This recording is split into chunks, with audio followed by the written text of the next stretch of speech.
Congress in Washington, D.C., and within the New Mexico and Hawaii state legislature.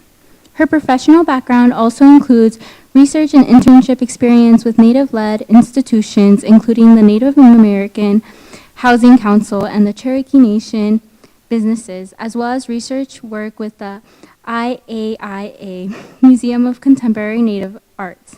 In addition, she serves as the director of a nonprofit organization that provides free tennis clinics to youth in Indigenous communities.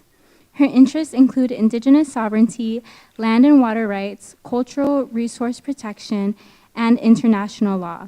She plans to attend law school and pursue a career in the Indigenous and human rights law, with the intention of working at the intersection of law, public policy, and Indigenous advocacy. So if we can all give a warm welcome to our moderator, Macy.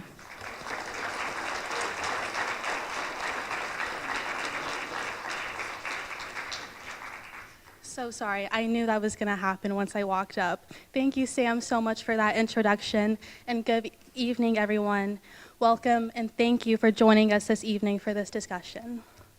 I would like to begin by expressing my sincere gratitude to our panelists for sharing their time and their perspectives with us this evening. I also want to thank the student government and Samantha for putting on this event, their leadership and support in making this conversation possible. Thank you to the audience for being here and willing to learn from new perspectives. Tonight's discussion will center on the concept of self-indigenization and the broader questions it raises about identity, responsibility, and accountability in context shaped by colonialism and occupation.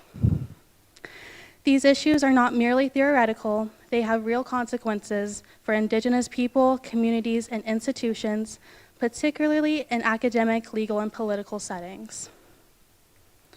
Our conversation this evening will move from personal reflections to broader structural and collective considerations.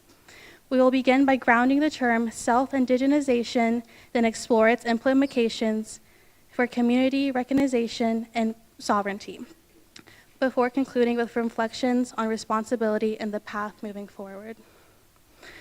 Throughout this discussion, we ask that we approach these topics with care and respect, recognizing that Indigenous identity is rooted in community, relationship, and accountability. I am honored to moderate this conversation this evening and deeply grateful to learn alongside our panelists and all of you now. Now, I would like to introduce our panelists. Dr. Kim TallBear is a citizen of the Sitzitin Wahpeton Oyate, a Dakota Nation in present-day South Dakota. She is a professor of American Indian Studies at the University of Minnesota Twin Cities campus, and the author of Native American DNA, Tribal Belonging, and the False Promise of Genetic Science. Let's give her a welcome.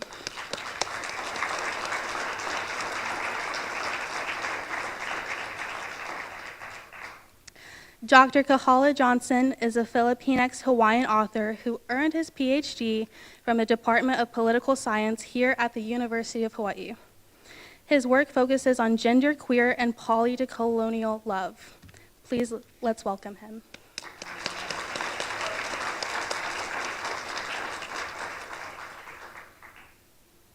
Dr. Watson is a Kanaka researcher and lecturer here at UH Mānoa, whose work integrates Hawaii's thoughtways, mo'olelo, political theory, philosophy, and earth science to advance epistemic sovereignty in Hawaii and the Pacific. Let's welcome.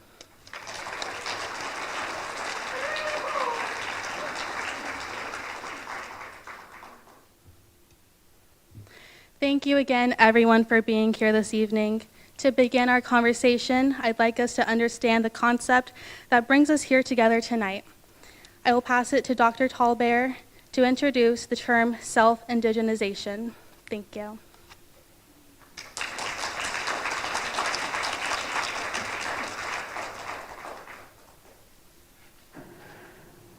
Hi, everyone. It's good to be here. This is the talk I gave yesterday, so I'm not going to go through all that, obviously, but I am going to call attention to this term and give a little bit of background to put context around our conversation. Okay. So I want to start with a quote by the Honorable Murray Sinclair, who is an Anishinaabe. He passed away a little over a couple years ago now. And he was the Chancellor of Queen's University in Kingston, Ontario, when he said this. This was a big moment in Canada. Some of you may know, if you've got experience in Canada, when the Indian Act, their federal law, there used to be policies that were part of the Indian Act that, for example, if an Indigenous woman married a non-Indigenous person and moved off reserve, would lose her status and her children. A non-Indigenous woman could marry an Indigenous man, this was a patriarchal law, and get Indigenous status. And so as Indigenous, particularly women in Canada, fought back against that policy, self-identification became very important for Indigenous people in Canada because they were protesting the Canadian state, defining them out of existence. So when Justice Sinclair said this was a big deal. And you can read along with me. It is clear that self-identification of indigeneity no longer works. Self-declaration is an important part, but it is just the beginning. We must go beyond an honor system and include voices from Indigenous communities across Turtle Island. Queens and all universities must work in allyship to build better processes that honor Indigenous self-determination practices and approaches. And universities, nonprofits, foundations, arts organizations, even the corporate world in Canada have been pretty busy for the last 5 to 6 years coming up with policies to verify Indigenous claims. The idea being what you claim will be verified. And that's been a really interesting process to go through. In the United States, up in the 48 states, we are still deep in the sands of denial that this is a problem. But because I was in Canada for 10 years and just moved home to Dakota homelands in Minnesota, I bring that experience of being 5 to 7 years ahead in terms of this conversation. And so I think that's why I was asked to come here, just because I have this experience. And I know this is not an easy conversation for us to have in Minnesota. I'm doing a symposium in March that could be really interesting on this topic. So let's talk a little bit about what I mean when I say self-indigenization. So I've just got some visuals up here. We've got, I know you can't see it so well. We've got so when I talk about self-indigenization, sometimes I use it instead of the term pretendianism. Pretendianism is critiqued for not being serious enough sometimes, for sounding too playful. So one of the people that I rely on to talk about this concept is Philip J. Deloria, who is the son of Vine Deloria Jr. Some of you in Indigenous Studies will have read Vine Deloria's work. Phil Deloria is a historian. He's at Harvard now. They're enrolled Standing Rock Sioux, and from my home state of South Dakota. So Phil Deloria published a book in 1998 called Playing Indian. That's another term that we use. And in that book, he did this kind of historical tour through the US, the United States, proclivity for playing Indian. He starts in 1773 with the Boston Tea Party. Remember, they dressed up as Indians. He talks about the Boy Scouts, Girl Scouts, campfire girls. So here we've got a picture from 1966 in the US state of Florida of boys dancing in faux Indian regalia. Here we have the classic pretendian, Iron Eyes Cody, who was in the Crying Indian Keep America Beautiful ad, so Keep America Beautiful. Up above that, you've got the Chief Illini's Last Dance, Boo Hoo. In 2007, they had to officially get rid of the mascot. That's at the University of Illinois. The American, I don't remember, I think it was called American Indian Studies at Illinois. Somebody in here may correct me if I'm wrong, was decimated after this happened. And then over on the right, you have the Department of Homeland Security. It has always deeply offended me that these settlers dare call that the Department of Homeland Security. So to give you some insights from Phil Deloria's Playing Indian, I'm just going to go to the next slide and show you the cover, and then I'll come back to this one. So that's the first edition of the book. It has since been released in a second edition. So this is the background he gives us in that book that'll help you understand why I group all these images together.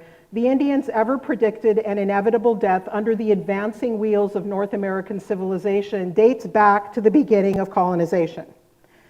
The vanishing Indian motif is central to what Phil Deloria called playing Indian.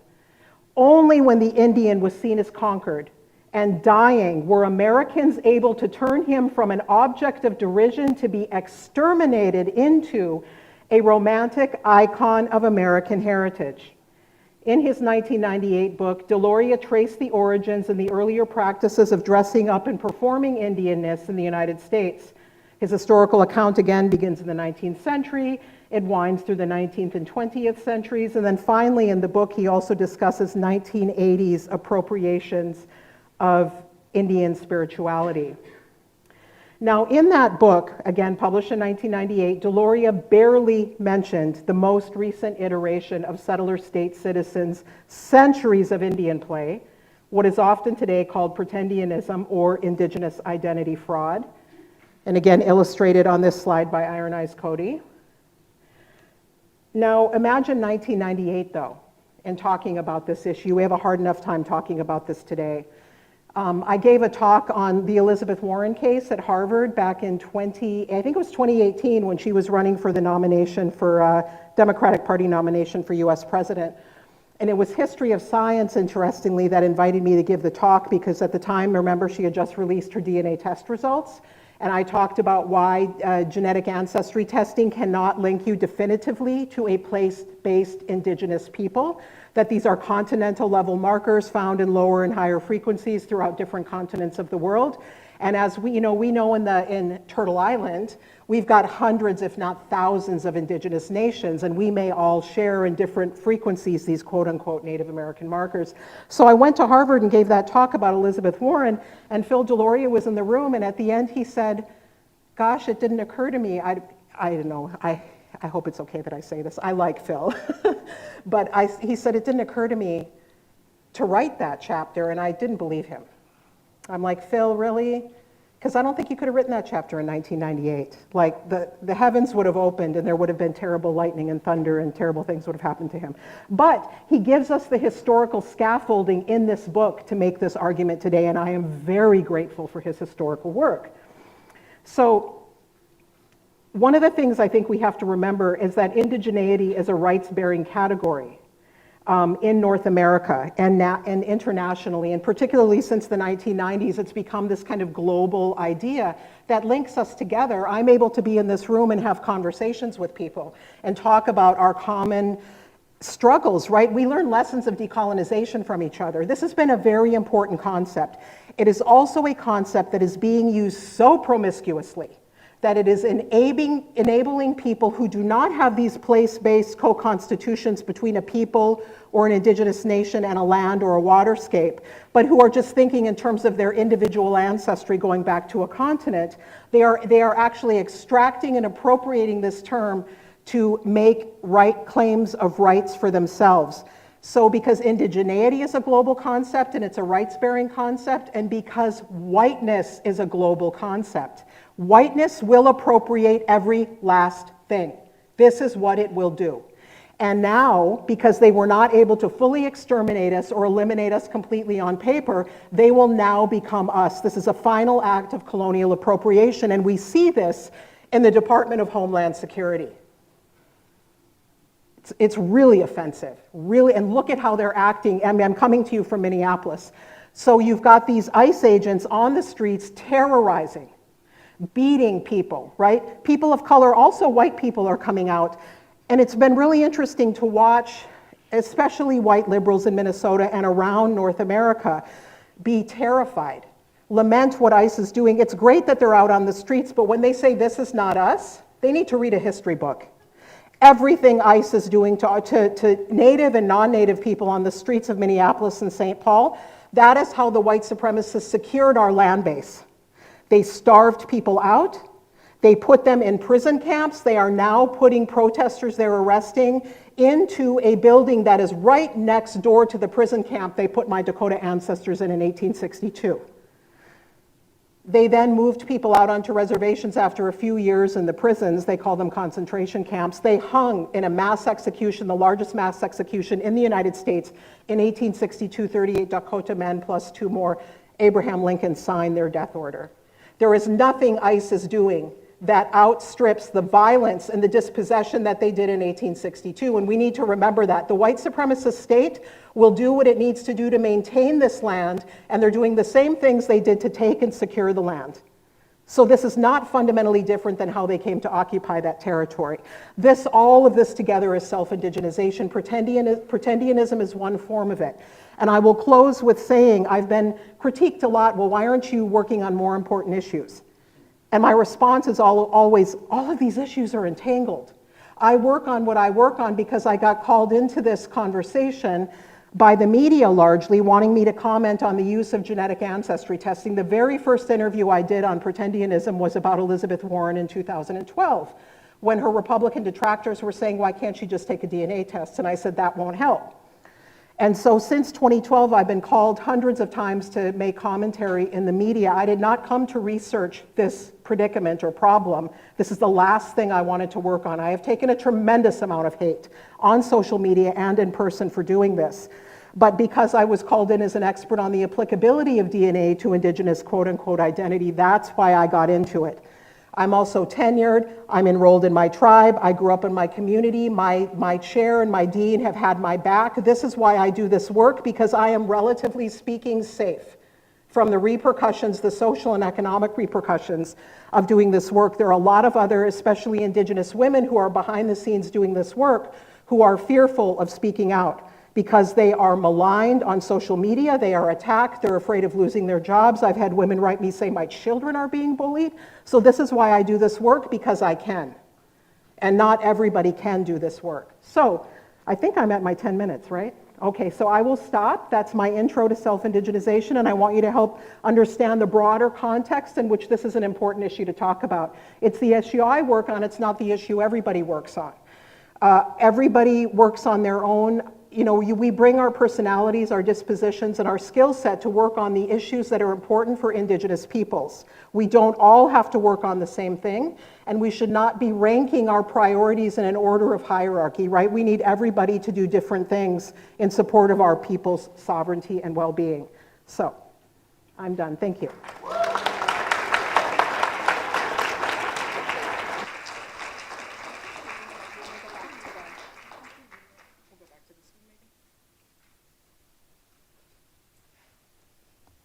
Thank you, Dr. TallBear, for enlightening us. We are now hearing from Dr. Watson on the term Faux-naka.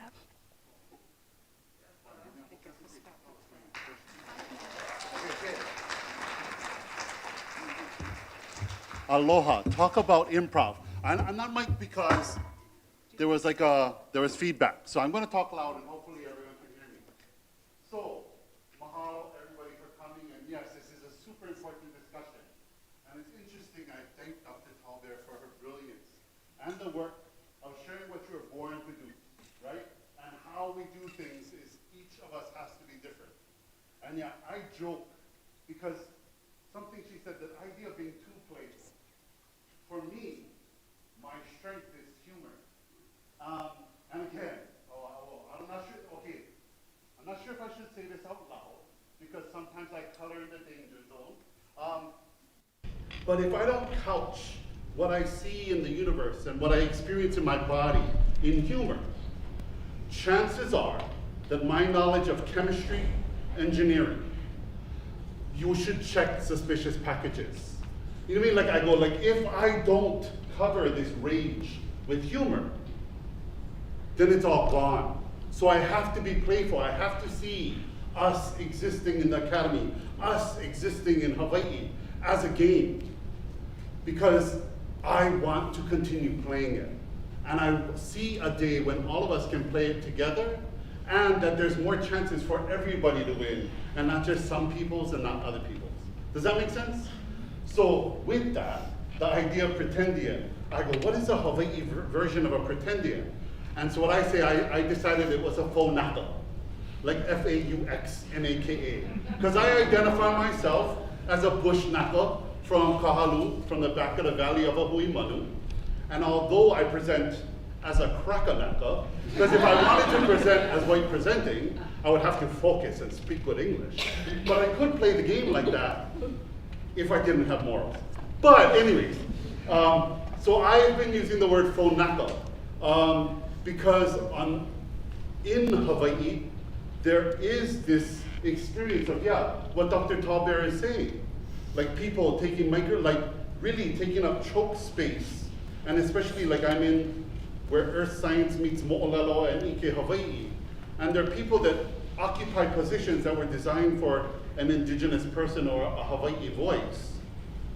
But instead, you have these people that identify as Hawaiian, and my deal is Hawaiian is a haole word. So if I put pineapples on everybody's heads, every single one of you is Hawaiian, right? They control the definition of that. And so, anyways, with that, this idea of Faux-naka and power, and what Dr. TallBear introduces us to is kind of considering why does someone want to be what they're not? And again, I have the privilege of being born in Hawaii, to Hawaii, where from my father's side can trace till time immemorial. And so I don't know what it's like. I wish I was Hawaiian. I don't know what that's like. I'm Hawaiian, Chinese, random haole because my mom was adopted, so she's a Caucasian of some sort. So sorry, I never do the DNA test. But with that in mind, I don't know what that is, right? I've never like yawned and I go like, you know what, everybody call me Satoru because I'm Japanese, right? Like I've never understood it. And so Dr. TallBear invites us to ask the question, like what is the purpose of identifying of what others would say you are not? And for whom does it serve? So when I ask myself as a Krakanaka that if I could play the white game and speak good English and have no morals, I think I could pull it off. It would take a lot of focus though, because pidgin is the first language. But what would be the purpose and who would be in service to me? Truthfully, the purpose would be so that I can get a job at UH Manoa. Because I am unhireable, if you've ever taken my class. But I'm also good at what I do and playing the game, right? So, but who would that be in service to? It'd be to my family, my partner, my children, our dogs, the chickens, right? Like, we could feed that. But I play the game a little bit dangerously and I don't do that. And I instead do what I do in the infiltration that I can as I play this game of the university. Maybe a little bit dangerous, kind of the hokey-pokey, like, ooh, whack the electric fence every once in a while. Who benefits from that, right? What is the purpose and who does it serve? And for me, I am Hawaii. The work I do is for Hawaii and by Hawaii. Because I know, although I have no hope in institutions, I have hope in people. And for every student I have in the classroom, I see a whole bunch of people that can dream better tomorrows that are not possible. Because like Dr. TallBear pointed out, like, it was because this generation and this generation that I'm able to do what I can in my generation. And I know that the next generation can push even further. But it's up to me to push as far as I can go, see where the barbed wire is, catch some scars, and know that they can go further next time. Does that make sense? And that's my 5 minutes, is that good? Okay, mahalo. Kahala. Thank you.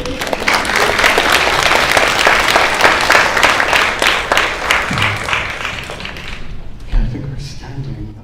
That's the vibe, the mood. All right. Okay, aloha, my name is Kahala, and I'm coming here tonight to talk about, I'll say a shadow or complement of what Kim and Kaimi are talking about, and that is what happens when retaliation occurs against those who report self-indigenization. I argue that retaliation is the protector of self-indigenization, which is settler colonial elimination. I come here tonight also aware and being as a Kanaka Maoli, as a kia'i, as a practitioner of ana, which the West says witchcraft, but it's justice for us, especially today. But as someone who knows what it means to speak out, to call out or in, and receive retaliation, not just from those who are settlers, but also, unfortunately, from our own lahui, or those within our community, which is another layer of pain. But I also come here with a genealogy that stretches to a mentor of mine, who I will not name because we're being professional, but who has affected me. He's contributed to my political genealogy, someone who has taught me direct action, cadre formation and mobilization, narrative control, how to create strategy, tactical operations within activism. And this person is a self-indigenizer, someone in our community who takes not just space, but money and resources. That's disappointing. There's a grief there. Even though I know that this is harm, there's a grief there, and that's real. We feel that in our bodies. And I think it's important for me to say that, because oftentimes when we speak about this issue, we're treated as monsters. We're treated as unfeeling, as callous, as people who are just out there and aggressive to get this person. And that's not actually true, especially when that person is so close to our community, so close to the work that I do. My main points are, retaliation as elimination takes a couple of forms. It's easy for people when they retaliate to ignore completely any of these reports of self-indigenization. Ignoring, one. Two, outright excusing. Oh, yeah, that person is yes, we accept that, and he's such a good person. He does so much for Hawai'i. He's engaged in so much social justice for our people. Excusing. Three, outright punishing. And we see the overlap between the kinds of retaliation that happens to reporters of self-indigenization, who report about self-indigenization. We see the same kinds of punishment, where rather than gathering around these people and providing them care and support, we instead treat them as if they are the perpetrators, as if they are the people causing harm, those who offend. And four, reversal. So taking our own kinship as Kanaka. Yeah, we have a very large ohana. We have lots of inclusiveness within our kinship. Settlers will take that, self-indigenizers will take that, and they will turn it against us.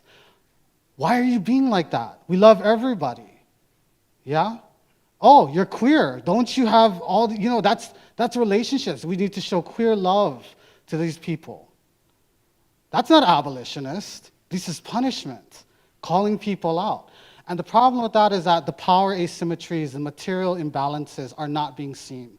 And it's individualized to the reporter rather than seeing self-indigenization and retaliation as part of a larger system meant to punish, discipline, silence us. But it can be interrupted.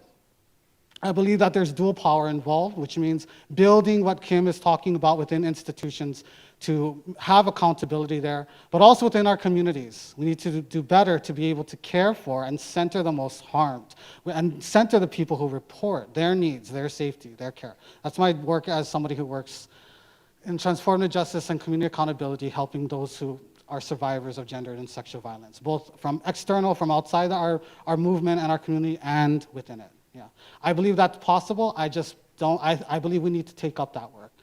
And then lastly, something I just want to, my final point here is we don't often see what happens when self-indigenization occurs and retaliation follows. To those who are watching and witnessing this happen within our communities, within online. And who I'm talking about are people who are marginalized within our own Native communities. So, one, Black Kanaka, who are constantly having to prove because of blood quantum and racialized ideas that they are Kanaka, because there's an anti-Blackness within our community that constantly polices, surveils, and pushes them out. Two, Mahu, queer, and trans Kanaka, who are constantly not only having to explain, validate their own gender identity or sexual expression, but are also seen as dangerous to us, and particularly these calls, MAGA, about danger to kids. Three, diasporic Kanaka, Kanaka who are not born here, who lived in the diaspora, who have come back and are constantly posed to perform authenticity, more than self-indigenizers, more than anyone else. Four, are surviving, Kanaka who are survivors, the groups that I work with, who are routinely disbelieved and pushed out for speaking up. And the last one there are many more, but the last one I want to talk about is the group that I work with right now, unsheltered Kanaka, who are seen as less than even our land. We don't care for our unsheltered enough. We push them out to the margins, to the street. We oftentimes care for the land, the Aina, more than them. And the reason why I bring this up is not to make us feel guilt and shame. These are painful, but it's to let us realize that when we are protecting, defending self-indigenizers, these groups of marginal Kanaka within our community are seeing this happen and asking, why are you not doing that for me? I ask that. Why aren't you defending me, your people, your kia'i? Why do you not protect me? Painful truths. But in order for us to grow, to heal, and more importantly, to build the structures of accountability and the culture of care that's required to prevent self-indigenization from happening and end retaliation, we need to start with that. Aloha.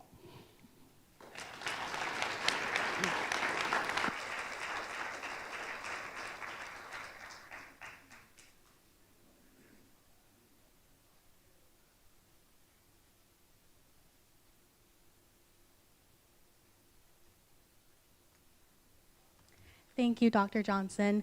I want to offer the floor if our panelists want to discuss their thoughts with each other on their subjects. Thank you.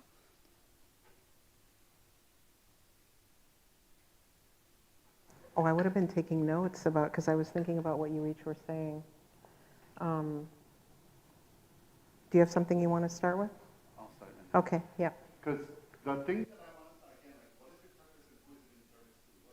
What is the purpose of identifying as something that you're not? What is the purpose of erasing names of space, right? Genocide is a haole word. But Hawai'i in 1895, this brilliant thinker used the word ho'ohaole. So when you think about the ho'ohaole, it didn't just happen to people, but it happened to the plants and then happened to the land as well. In the changing the name, so the name becomes foreign to itself and translated outside of its body. So I wanted to put that out there, because again, I'm not sure for Native American, the different nations, but race and that idea of racism is Hawaiian like the pineapple on the pizza, right? It's foreign to our understanding of our own identities. But we live in a space that is racialized and has been racialized under this malu of America. So in that, I want to think about the ideas of innocence and the need to feel innocent, belonging, and the need to feel that one belongs. But in the case of the Faux-naka and the self-indigenizer, it's like belonging without being long, right? Like take the word belong and going being long in a place. Then the benefits of ignorance, right? Because yeah, that was mentioned like the Constitution and we the people never, for Native Americans was the merciless savages is in the Declaration of Independence. And then if you were black, you were like so much of a human. So the we the people was them, not us. And then that idea of authority, like the ability to make decisions. So epistemic authority, like to be considered a knower. And then the other one is a moral authority, the one that knows what is right and what is good. And so as we're thinking about all these things, like this idea of like, I want to feel innocent, like don't blame me for what happened 100 years ago, in the words of Nalani McDougall. But yeah, innocence, accountability, ignorance, authority, and then belonging and being long. Yeah, mahalo, that's my 2 cents.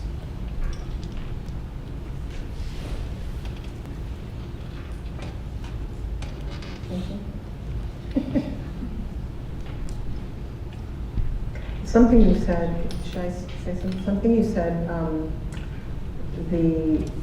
I don't remember exactly what, but it made me think of one of the people I quote when I write about this is Cheryl Harris, who's a UCLA law school professor who wrote a really important 1993 Harvard Law Review article called Whiteness is Property. And in that article, she talked about whiteness being such a valued thing that it becomes a form of property. And the people that get to claim whiteness, because they're trying to solidify the parameters of whiteness such that fewer people have access to the benefits of whiteness rather than more, they are the ones that seize the right to define others. And so some of the, and it's been really interesting to comment on and know many of these self-indigenizers through the years. These are the people the cases that I have commented on, these are almost always quote unquote progressive people who are claiming to be doing good for our communities. But what they are also doing is benefiting, they are taking advantage of their whiteness by insisting on the power to define themselves as Cherokee, even when Cherokee don't claim them like that. It's not that you can't be a friend to Cherokee people. It's not that we have plenty of non-Indigenous people who work with and on behalf of our communities, who are good relatives to us. But being a relative to us doesn't mean you are us, right? I have relatives that are white. I have relatives that are black. And some of my relatives who are white and who are black are also tribal, but not all of them. And so this is them, I think, benefiting. And I'm talking about a lot of the white indigenizers now. We could talk about people of color that self-indigenize. I would still say that's taking advantage of, or that's happening within a white supremacist system that allows them to define us, right? And they will redefine us in order to become us if they need to. So that's kind of, anyway, that's kind of what I was saying. I talked a lot about that yesterday. Yeah, that is something I was thinking about, is when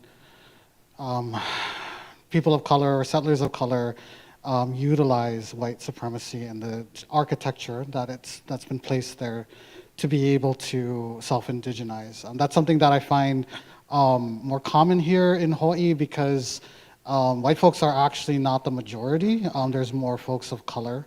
And so I've long thought about and pondered how those dynamics work out here. But I did want to ask, I wasn't there at the talk but yesterday, but I did want to ask, what differences do you see in terms of the Canadian versus the American context in terms of universities doing or not doing something about self-indigenization? Yeah, it's not that Canadians are better white people. There are structural differences between the US and Canada, the 48 states and Canada, that make it such that Canada is farther along in addressing this problem. One of the reasons I moved there in 2015 and I left in 2025 is because I wanted to be in a place where Indigenous people were on the national radar. And so Indigenous people in Canada are hyper visible. In the US, across many parts of the 48 states, we are very erased. We might be hyper visible in South Dakota, New Mexico, Arizona, but across much of the continental US, we are very much erased. And so because Indigenous people are so hyper visible, First Nation, Métis, and Inuit in Canada, and they, I think, are a greater proportion of the population, this is why I think they are farther ahead on this issue. They also have laws that really very explicitly allow you to do an Indigenous hire, and those things have been under assault in the United States. So it is really the hypervisibility and the structural, the population, I think, that has made these things happen in Canada. It's not because white people are more enlightened. I would not say that's true. Indigenous people, I feel like in Canada also, one of the things I learned there is they're in general, much more critical of the settler state and can see beyond the settler state in the way that many US-based Indigenous people have a harder time. It's hard to live inside a superpower. It's really hard to live inside a place with this kind of military, right? And see the possibilities of existing as peoples in relationship with one another outside of a US framework. So I think that's why, yeah.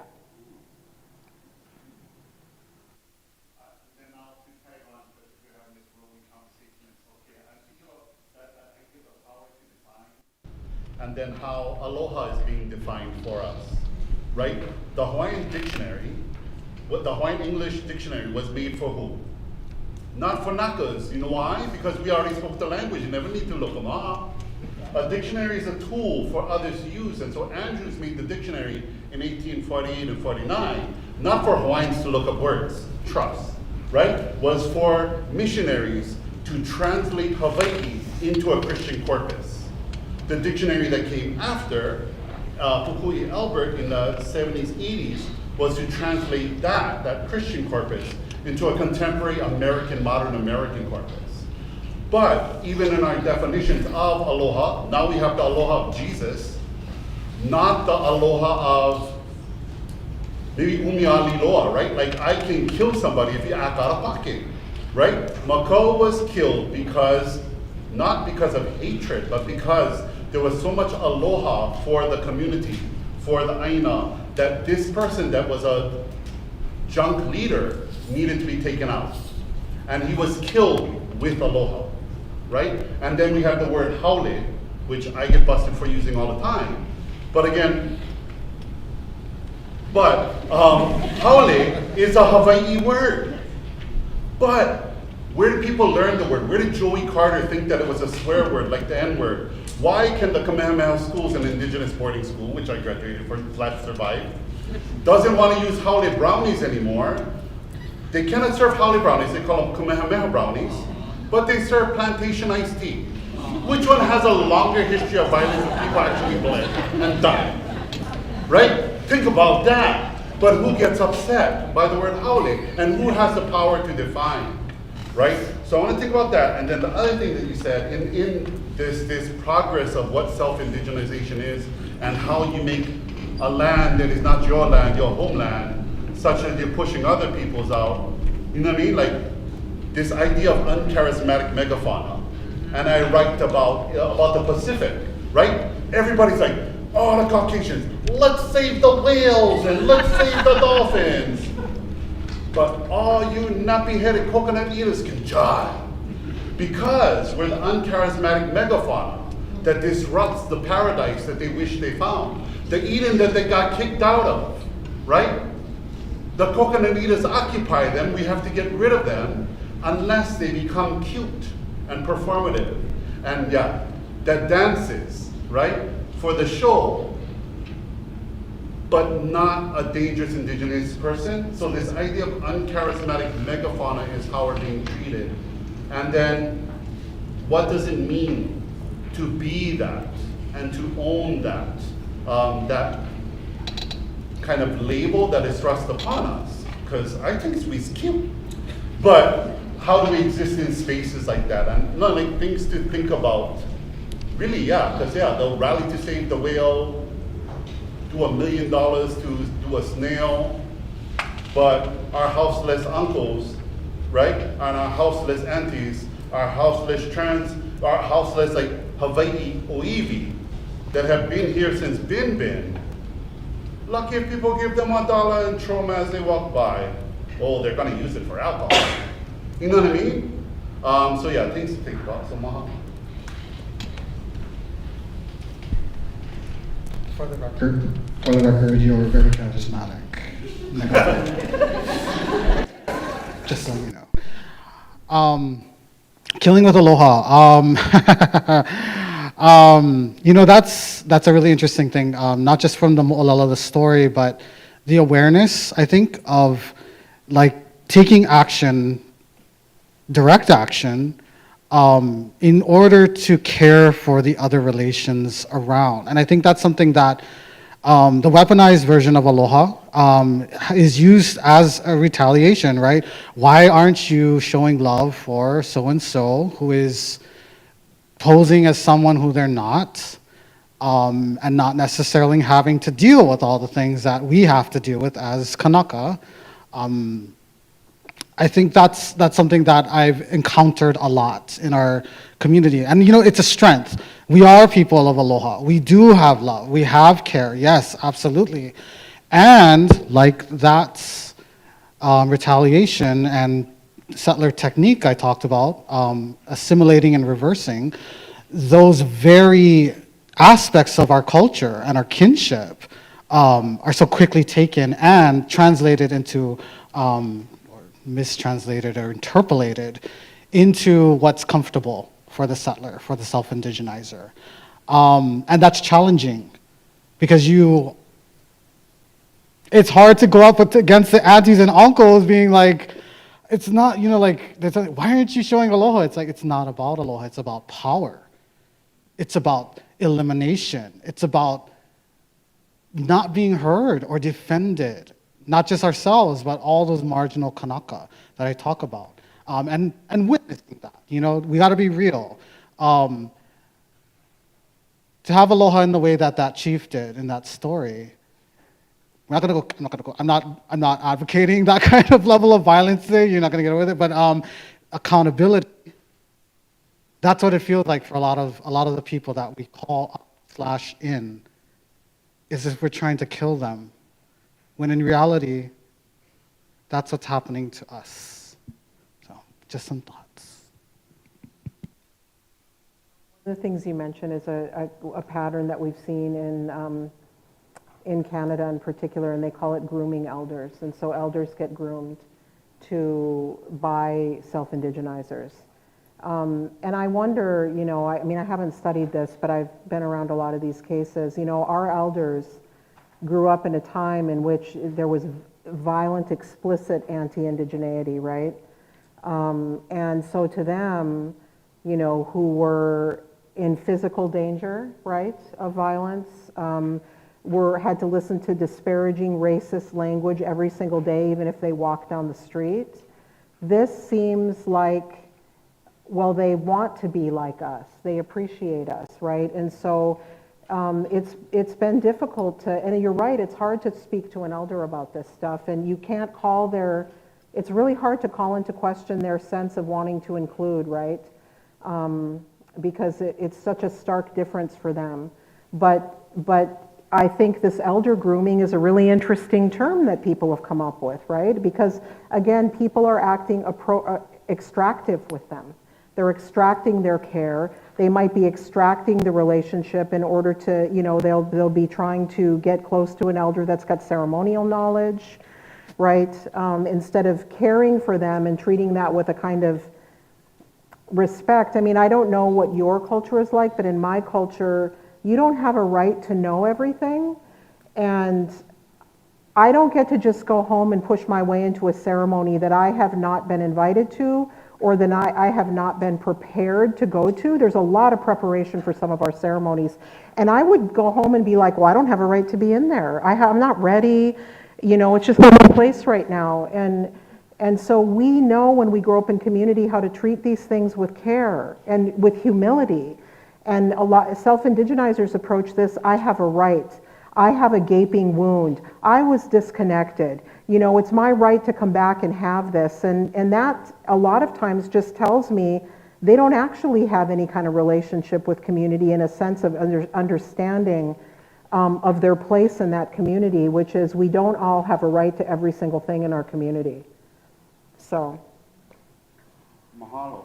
I'm turning on like an indigenous data sovereignty thing that goes along with that, right? So the line that I use is, Ike is not free Ike, right? Like this idea of the right to know. And then when you're talking about elder grooming, I call them mana vampires. Like they take the power they're like leeches that grab on and then glean whatever blood, like whatever mana they can get from our elders and from our kupuna or people that are Ike practitioners. And they do that and then they weaponize it or take that because they have the right and they did the learn and they did the work. Now they have epistemic authority over who gets to be in ceremony and who doesn't. And I'm gonna name a name right now, so buckle up. William Wilson, Kahakula, the head at that time of the Hawaiian language revitalization program department,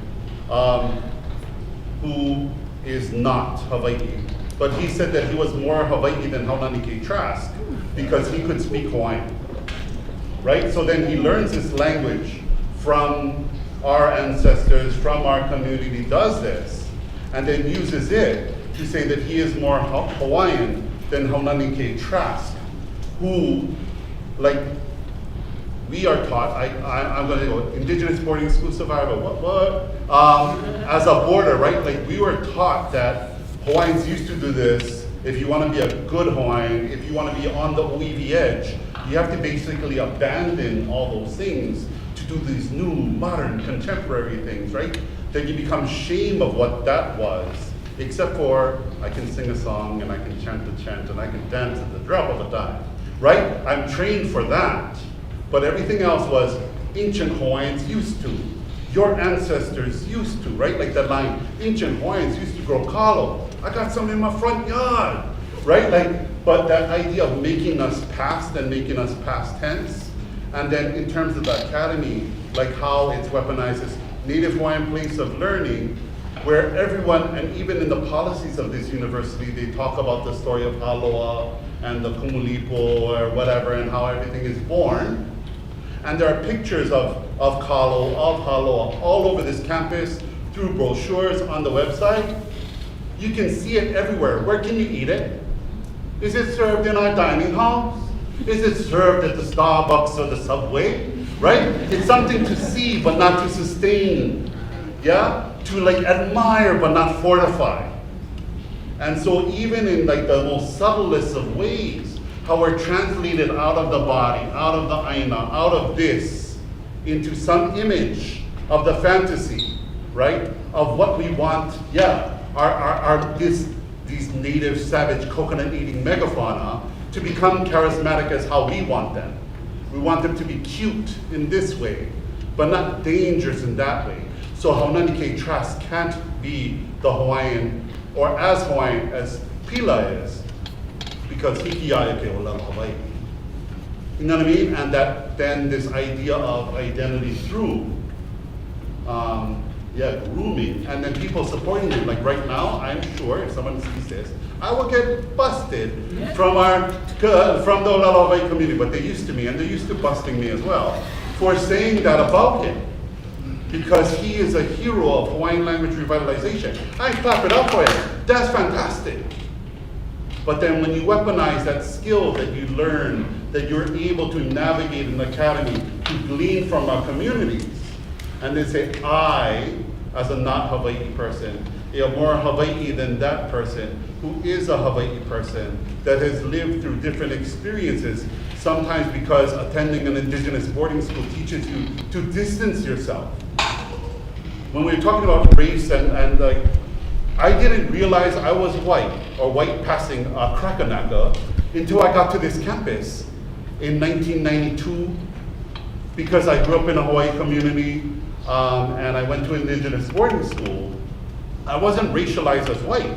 I was a bush naka like all other nakas, and one of my classmates, who's black Hawaii, we got to campus, and after the first week, I go like, Charlie, and she's like, what? She's all, and she told me, I go, how you doing? She's all like, brother, I'm black. I go, I know, I'm howling. Like,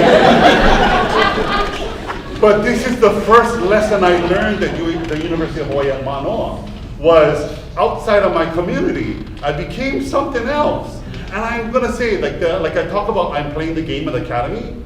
If I was darker of skin, if I was more muscly, right? If I was nappy of hair and brown of eye, if I was incapable of putting on this European language, English, with an accent consistent with the North American continent, if I was incapable of doing that, I wouldn't have accomplished the things that I've accomplished so far. Right, like, so I understand that it is a privilege that I have, that I guess I could play the game at least for short distances, or I'm less spooky than someone that is darker of skin. And you know, like, and understanding that too is a weird space for me. But yeah, Mahalo does 5 cents. I think you mentioned something, Kaimi, that implicitly that the university is one of the largest self-indigenizers in our island. Cool. Let's just put it there. And another thing too, like bringing up Pila, with language revitalization, there's a very zombie-like aspect to that word, because I came to know this while I was studying Olelo. The language can live without Kanaka. Let me just repeat that again. The language can actually go on without any Kanaka being alive. And that is something that I don't think we teach enough, because I applaud folks, non-Kanaka who come to learn Olelo. That's important, yeah, to be able to engage in that part of our movement. And there's that line where it becomes a marker of identity, a right to being Kanaka, or even in this case, that reversal, right? More Kanaka than actual Kanaka. And that is something that, unfortunately, a depoliticized or apolitical language revitalization or language immersion program will put out, unless it is politically countered. I don't want us to be gone and our language to be spoken purely by non-Kanakas, which is absolutely possible. Let's let that sink in.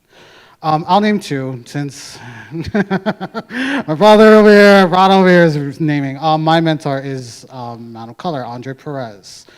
There's a question on that man's genealogy. And we've been attacked, Native women in particular, Kanaka women, Kanaka men, and the attacks have been very individual. Again, focusing on the reporters, and not a focus of supporting and caring for them and creating teams who can, or authority figures who can intervene, right? But rather, like community members standing up, accounting for them. Or yeah, this doesn't go out. But it's sad because I'm working with, I am a Kanaka who is close to being unsheltered, and the amount of money and financial resources self-indigenizers are able to access, take, hold, invest, that can pay for all the people that we do outreach with back on Maui, our unsheltered community, So it's not just about individuals like, oh, I have this hate program or agenda. Again, demonizing, making me a monster, that is that megafauna, right? That uncharismatic megafauna. Push that aside, and what I'm standing for are all these Kanaka beneath me on the hierarchy, who are suffering daily when self-indigenizers and settlers in general are able to access things that are meant for us, including our very identity, including our rights to belong, our kuleana to belong to each other. Make space for that. I guess that's a kuleana I'm going to give to the non-Kanaka in this room. Instead of trying to be us, instead of trying to take our resources, make space for us to belong. And that can look like taking the labor off of those who are reporting, so that they have to be the targets. So Kim, Kaimi, or I, or any other of my brothers and sisters do not need to be the targets. So we have so much belonging we have to do with each other. Let us do that.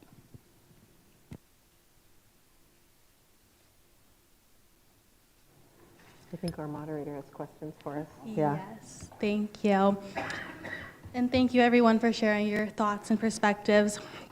I just want to reiterate the topic of not only protecting our youth, but protecting our elders. And that is one similarity we do have here in Hawaii and on the mainland. So I would like to pose the question, what are some similarities between what is happening with self-indigenization on Turtle Island and here in Hawaii?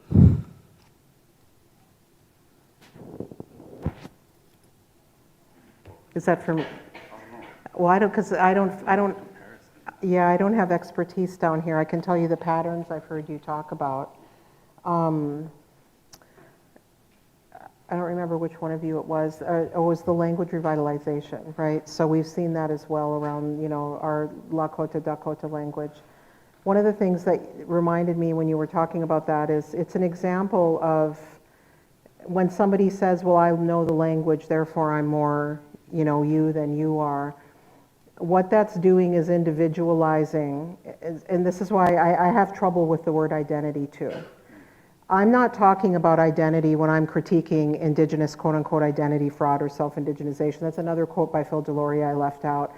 The American national identity crisis. It is them that are having an identity crisis. It's their identity that's a problem for them. And they treat identity like an individual inheritance, my identity, my ancestors, my heritage, my. It's very anti-relational. And when I think about, how our languages emerge and how we emerge as Indigenous peoples in place, our languages reflect the non-humans with whom we are in relation, right? We don't just as humans make those languages. Those languages are made in conversation with the places and the other beings where those are. And so, what kind of language would you have if all of your people were dead? It might be a pretty dead language, right? And so I think understanding that what it is to be your people, that is a collective thing. So when I'm talking about a collective, when I talk about this problem, do you belong to the collective? Are you in relation with the collective? Is that where your genealogy comes from? Or are you treating this like a sort of individual accomplishment and a set of properties? And they treat it like property, and which is why they insist on privacy when you ask questions. I don't know about all of you, but where I come from, when we're like, who are you? Who's your mom? Who's your cousin? I met this other Dene Navajo person, we try to make connections, right? And so we're really interested and I'm always happy to talk about who my relatives are. And I'm happy when somebody says, oh, I knew your grandma and she did this, and by the way, this person is your fourth cousin, and I didn't know that, right? And so it's because our kinship is not private.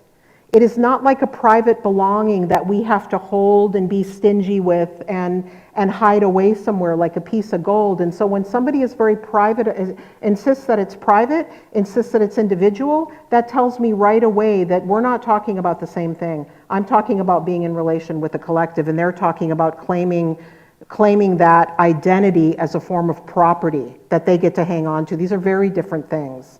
And so, going back to the language, I'm not a language revitalization expert, but I would assume that part of that work is about ensuring the vibrance and the aliveness of the collective, right? And language is part of that aliveness. So anyway, but I don't know if they have other comparisons they want to make. I haven't thought about this phenomena in Hawaii very much. I really do stick to the US and Canada. I do have conversations with people that are Sami as well, and I have had some conversations with people in Australia and Aotearoa. Yeah. Mahalo, I think, and the idea, when Dr. Calder was talking about the idea of this promiscuity of this depth of becoming. The word that I use is displacement, but I use a Y instead of a I because I see it as a disease, like it's viral. And so, in terms of sameness and differentness, Hawaii has the benefit, at least for the most part. Right now, it's kind of changed because more than 50% of people that are Hawaii or have Hawaii ancestry, like Kanaka Maoli, live outside of these islands. But the function of it was displacement, right? To be outside of place and outside of time. And so all these things are to kind of spatially and temporally, like time-wise, remove us from where and when we are, such that others can claim that space, right? So then that idea of I belong because I speak the language, and then with in the American continent, the genocide as it moves people from one people to another. The difference in Hawaii is I still dance and sing the songs that I live under. I sing the song of the rain that falls on me today that will fall on my children tomorrow, right? Because I'm here, and again, have the privilege of never being displaced. So in the difference, like even happened when we came tonight, I saw somebody, another Indigenous boy exclusive. I'm not going to say the name, but I'm not going to do that. But yeah, so that's Kamomi. But I never seen her since high school, right? And then, like, who is who? And then her husband is married into my classmates, and then her husband, the brother-in-law and the sister-in-law. And I was at their house with the brother and the sister-in-law just 2 weeks ago. right? So because of this idea of wonderfully big islands and a huge ocean, but again, that connectedness and the benefit of belonging that comes from being long, because we have never been displaced from this place, that finding those connections are so easy, but at the same time, calling out the self-indigenizer is also so difficult, because, oh, that's the kind's next door neighbor. Or, you know what I mean? Because it's an island. Because, oh, I'm gonna see them tomorrow when we ride bus together. Because of this shared space and shared time, and then fantasies of aloha, and then this true desire. Because again, like, if there's, people talk about decolonizing. I don't decolonize, because I go, that's just an unsomething, right? But from the right, I go, I don't know where I'm going, but I'm not going there, right? It's to decolonize. I just know to be colony. And again, like I said, haole is a Hawaii word. So I use the words ho'o haole as was used in Nupepa, and ho'o Hawaii. So to make this space dissonant with itself, or make this space resonant with itself. And so when we speak our language and sing the songs and dance to the rains, that I have resonated with this space. Because we wasn't like Adam and Eve with a label maker going chair, pig, donkey, right? Our Aina told us its names. Yeah, it shared its names with us, and that's how we learned its names. I never named the rain. The rain told me what their name was as it sang, as it touched against my skin. And so this idea of possessing and identifying, I cannot say I am Hawaii if Hawaii no sing back to me, right? And those people, in terms of even the Aina and the plants and the kai, I sing to it, it sings back to me. That is that idea of belonging, yeah? That is outside of this race and identities that I can possess. I go, if I could wash the naka off of me, would I do it? Probably not. It would make life easier, but I can't, right? In the same way I cannot wear what they, like, it's Thai. I love the word, like, I use the word oiwi for Kanaka oiwi, because the idea of o, like okina, o with a ko on top is like ish, right? Like red-ish. Like o lau is the taro leaf when it's still furled but never come out furled yet. It's a leaf-ish. And oiwi, like iwi, like bone as ancestor, is I'm not ancestor, but I'm ancestor-ish, knowing that I'm going to be in this ground again. And so again, this idea of possessing that, and it's difficult to possess that unless you be long in a place, by being long multi-generationally. So in terms of that kind of similarity and distance between what is happening on continental space, continents, they push, you're still on the continent, but now you're under a different mountain. Us, you push, water. Yeah, so then we stay still, right? Or we hit the sand, or we move to Vegas. And so that kind of belonging and not belonging is different. It functions differently here because of that. Oh, sorry, that was long. Because I can go. Thank you so much. I wanted to bring it back to the word identity. Can you guys speak more about what that means to you and your thoughts on that term? Kim, I think you summarized my thoughts on it as well. It's very frustrating. I'll be honest, because it's baggage. Yeah, there's rights, possession, everything kind of channels back to whiteness. And yet we have to survive identity in a way, right? It's something that we, it's a frustrating companion to have to live with. But not the only companion. This is where, like, understanding that there's kuleana, there's that collective awareness, collective care, collective accountability, and the joy in that. I think, Kim, what you're talking about was like, yeah, and as well, Kaimi, there's a joy in talking about our relatives. We embody that when we do, right? And part of it is because it's a joy to be a part of a collective, a community, most of the time. Come over to my house on Sundays and you'll find some different stories. But I think for identity for me, I swim in with the queer folks, where identity, of course, is something that we try to challenge. Yeah. At the same time, white folks love to be queer and escape all the power dynamics and hide behind it, so that's not necessarily safe as well. I'm moving towards practice. I'm moving towards creating that relationship, not just with people, but also with our aina, with our land, with our more than human relatives. And I think that is where we can go, I don't want to say beyond, I want to go beneath, deeper than identity. Yeah, like ocean deep. I'm always afraid that whatever, I come from the Pele clan, so this is the volcano, and so my thoughts are volcanic. I am afraid that we will lose something of that emergent and molten core that's constantly producing aina, constantly producing new land. I'm afraid that that concreteness will get trapped, possessed, built upon, and condominialized.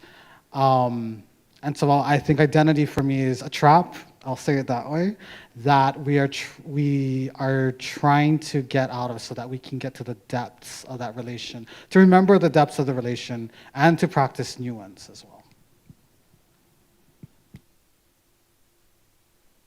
Yeah, one of the examples I give about why I recognize we're speaking English, and I don't want to censor people's words. I sometimes use the word identity, but I have this challenge to you. When you want to use that word, think if there's another way that you can say that. Because are you talking, an identity can mean your driver's license or your passport, your sexual orientation or all of that kind of thing. But for example, when people say something like, well, I was scooped, or in Canada there was this scooped era. Native children were forcibly adopted out, usually to white families, and somebody might speak about that as saying, I lost my identity. And I would say that statement, and I know people don't mean it this way, obviously, but that kind of way of putting things helps the settler then claim that identity like an object. And so what did you really lose? When you are a small child or a baby, you are ripped from your family. You lose your relationships, you might lose your parents, your grandparents, your cousins, you are losing relatives. And you're losing, and then all of the things that go with that. That is a much more, and then what that does is that indicates that the responsibility is on the settler state who ripped you from your family. When you say, I lost my identity, what you're doing is individualizing that, and you're putting the onus on yourself. And you are not the one that did that. The state is the one that did that to you, and they took all of those people away from you. You see how it's a much more complex statement when you're focusing on the action and on what the collective did to you and what they did to your collective, versus individualizing that in your own body, as if you have the agency to alone counteract the fact that you were ripped from your relations. And so this is why I ask us, when you want to choose that word identity, what are you really talking about? When you're saying, well, I want to reconnect to my identity, you want to connect with your family, right? Everybody has an identity. You may not like the identity that you have, right? You may wish you had another identity, but you don't lose an identity, you shift into another identity.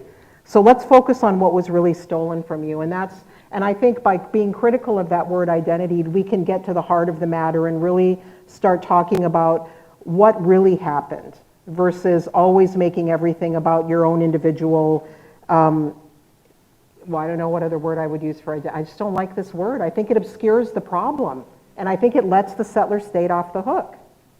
Mahalo, and I think that like this question, that the verb that's happening in the identity, like think about the epistemic authority, who gets to determine identity, is happening right now in the news. Because you get plenty of people that according to the paperwork, they identify as American. Not according to ICE when they busting down your house and shipping your baby. You know what I mean? Like, they identify as American, but to an American system, they do not, right? So who has authority for this identity? This one might get in trouble, but this is what I say. I go like, in terms of, I am fit identifying, but fat presenting.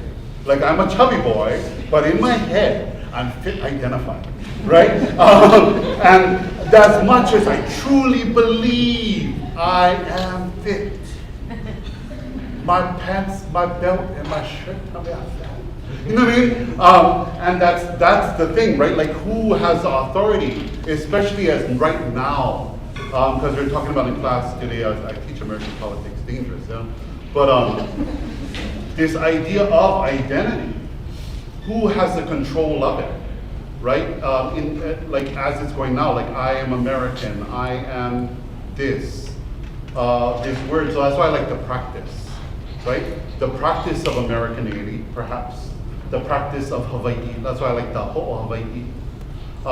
That there is this verb that is neither lost nor stolen. It's different acts that happen upon and with. There's collusion, but at the same time, like, people will claim, my language was stolen. Pick it back up then. It's on the floor. You know what I mean? Like, it's not that far away. Like, it's how, but I go, it's complex. And again, it comes with different layers of trauma, because we're forced, right? Like in kindergarten, you separate into boys on the left, girls on the right, because when we speak English, I have to know what is in your crotch before I even talk to you. Because I have to know if I say he or her, or she or him. But in Hawaii, I don't need to know what your happy parts are doing, or what they are. Yeah, you still an oya. So when we're in these spaces that teach us to sort by size and color, right from our earliest of ages, we're inculcated into that.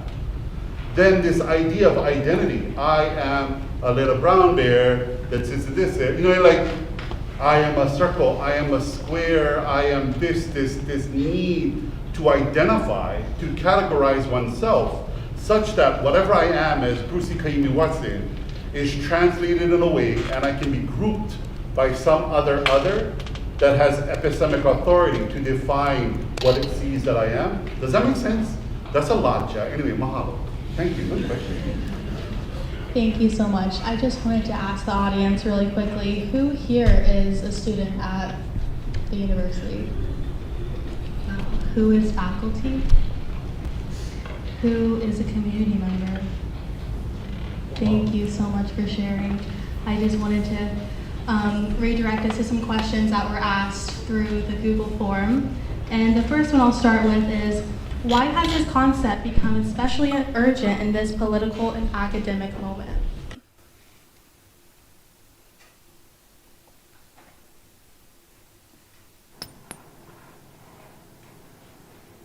I'd want to ask what they meant, especially urgent. Meaning, there's two, meaning especially urgent because we can finally talk about it, or has it proliferated more? I'm not sure what they mean. Like, are there more than there used to be? It's a good question. Do either of you have a? No, because I like this idea of the promiscuity and the ability for us to talk about it now. Right? It's a little bit safer for us to talk about it now, but also because of the promiscuity, it has bred and bred and bred and bred. Right? I go, the idea, that's why I love it. I go, your word promiscuity is so perfect. Because it is, it breeds and it grows. And then right now, when, especially for Hawaii, I can say, a place that's a native Hawaiian place of learning, and like I said, Hawaiian is a haole word, but look at who is determining what is Hawaiian. Watch me get busted again, right? The president of our university system and the governor of Hawaii have been here, if you look temporally, for 5 minutes, right? Like, Hensel had moved here 2 years ago, right? And she making the decisions of what a native Hawaiian place of learning should look like, right? And then you look at Dr. Green, whose children are Hawaii, right?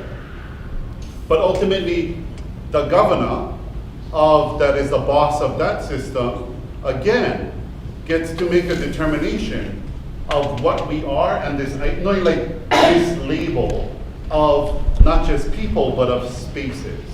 And then also this idea of urgency is because of the bull effery that we have experienced through like Indigenous boarding schools and the trauma of that. We have a lot of, there's a quote, nostalgia is history without moral reckoning. And we had a lot of nostalgia, but we haven't yet done the moral reckoning to understand what it means. Like for me, in Hawaii and all this America, Malu, and ICE thing that's happening, I sing songs, and our cousin in Tahiti sing songs, and our cousins in Rarotonga and the Cook Islands sing songs that are identical. We sing songs to each other. We're in the same time zone.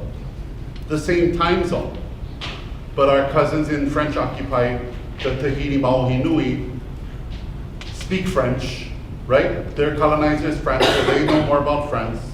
And the Cook Islands is like New Zealand, London, like that kind of thing. And then we are here. But if our cousins in Rarotonga or Tahiti want to come to school here, they have to apply for a visa. And if their visa have to expire, they have to hide from ICE. But somebody from Wisconsin and California can cartwheel back and forth to Hawaii like it's catching a bus, right? But our cousin, again, that has genealogy tied to these islands, as my genealogy is tied to their islands. And again, we sing songs in our languages. When I go to Tahiti, I cannot speak French to save my language. I can say, poisson cru avec du frites. So I can order raw fish and French fries. That's all I can do because it's my favorite thing to eat. But I speak Hawaii, add some T's and some R's, and ara'a. And suddenly we're talking together. But they are hiding from ICE. They are having difficulty getting visas because of this current regime. And others that are from, Wisconsin do not. And so in terms of now we can talk about it, now it's becoming more aware because, like was said earlier, white people are more aware of the illusion of politics and the application of borders and the illusion even of identity and who is controlling that. So if we're going to talk about why it's especially urgent, I like the fact that now we can, and because these things are happening as well, if that makes sense. I mean, I can just add real quick. Kim said it, and I think right when we're talking, when the picture about ICE was on the slide. Those are self-indigenizers. They're so self-indigenized that it is impossible for them to think beyond that. And that emphasizes and highlights that this isn't just like this side project, which I hate when folks do that. It's a way, again, to excuse the issue so you don't have to look at the accountability, right? When you say that what ICE is doing comes from a place of folks who have self-indigenized for centuries at the expense of Kanaka Uiwi on Mokuhonu, it makes the consequences deadly and pervasive towards our other relatives and our other communities that we are in relation to. So it is not a small project. That is the result of what Kim, Kaimi, and all the folks who speak out and report against self-indigenization are trying to prevent. That's the connection for me. Yeah, when you stop it at this level and try something different, right? Do something that's not that. We don't end up with the violence that we're having to deal with on the daily. Something I talked about yesterday was, and Phil Deloria does this in this book, so it's interesting, even though he doesn't talk about pretendianism, the history really helps us understand how we get to this moment. You know, he really looks at the transition during the civil rights movement in the US from the kind of the melting pot ideology that had come before that, and then suddenly you've got all these different groups fighting for rights. You've got this resurgence of, black pride and red pride and all this stuff. And at this moment, whiteness enters a moment of crisis, right? It's the ennui of whiteness. It's the feeling of meaninglessness. They're looking for meaning. And there's anthropologists as well as historians that have talked about this. And so there's that, and then there's also, if you look at this moment, the Truth and Reconciliation Commission moment in Canada in 2015, suddenly there's a flood of resources for indigenization in Canada. And you've got this real kind of ideology of multiculturalism, right? But it is fascinating. And so that's the moment when I get to Canada. That's the only Canada I know. But when I talk to Indigenous people who are obviously from there and there before that, this is a very different moment when suddenly there is just a flood of resources into Indigenous programming. There's a ton of job opportunities, and you can actually script a job opportunity in Canada for Indigenous applicants only. And they see just this huge peak now in, we've had many self-indigenization cases in universities there, and it really ramped up since 2015 into just the flood of resources in, and it becomes more profitable. And that's, so there's both the financial benefits and the social capital benefits, right? Being able to speak for people. And this is also, the way is prepared for this in this kind of 1960s moment when the melting pot thing kind of goes away and we get this, upsurge in quote unquote ethnic pride. So there's multiple reasons why this happens that I think are both historical and structural and ideological, and also just flat out have to do with how profitable can this be for people. So. Thank you for sharing. I wanted to ask Dr. Johnnson, during your time here at UH, and what are common mistakes you see in non-Indigenous scholars make when engaging with Indigenous communities, even when the intentions are good? Yeah, so sorry about that. What are common mistakes you see non-Indigenous scholars make when engaging with Indigenous communities, even when intentions are good?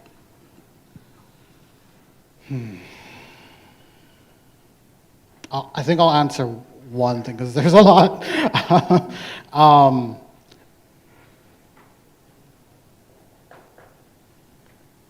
I'm going to get in trouble with this. That's fine. I'm not in the academy anymore. Okay, yes, that's the trauma. I can get through it. Not focusing on your own, folks, there is a large contingency of white supremacists, fascists, who I, with all my degrees, cannot fathom why, what, how. I can't. I'm not a white person. I'm not that. I can't connect that way. I can't do that work. When I want to turn to non-Kanaka, and I'm going to be real specific, white scholars for help on this in the Hawaii context, I have 2 people on my list. And we can get into the Asian settler colonialism thing as well, and maybe that list is a little bit bigger. But there is not enough research on y'all's own community that we can, well, not we, that y'all can use to stop this shit from happening, okay? I'm not saying that the research will end things, but it can provide us better, at least as activists, it can provide us a better grasp of what to do in terms of strategy, tactics, community organizing, defense.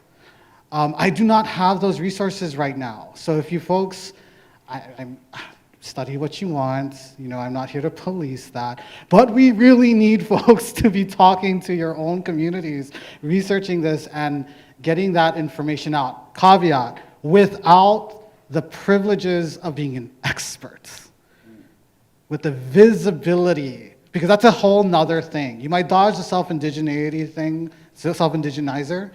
There's a whole nother privilege and issue that comes when you become that expert person. Do it in a way that is not so visible, that is still caring, but not for the accolades, not for that CV, and this is I think this is the core for it for me.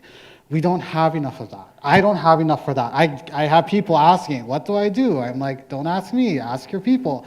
They say, we asked our white community, and they don't know either. They don't have the resources, they don't have any leads. So there is a huge puka, there's a huge hole and vacancy, lacuna, whatever you want to call it there. Can we get some of that? Yeah. Thank you to our panelists for those thoughtful reflections. Now at this time, we will open the conversation to questions from the audience. I will ask, just because we do have a lot of members in the audience, that you keep your question just to 1 to 2 sentences. If you would like to ask a question, if you would raise your hand, we will call on you and you may stand and ask your question. And then also please clarify who you are directing your question towards. So, does anyone have any questions they would like to ask our panelists? Okay, let's start over here.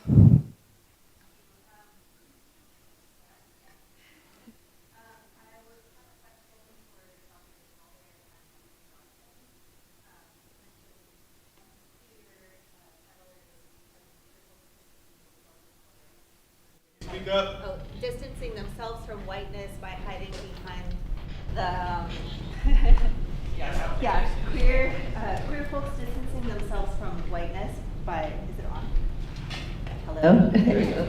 Got it. Distancing themselves from whiteness by hiding behind queer identity. And so I have a question about poly non-monogamous folks doing similar things, and specifically thinking about how people are willing to show up for putting in the time for building safety and consent in communities, and also how certain bodies are sort of prioritized for access and safety in those spaces. So that's my question.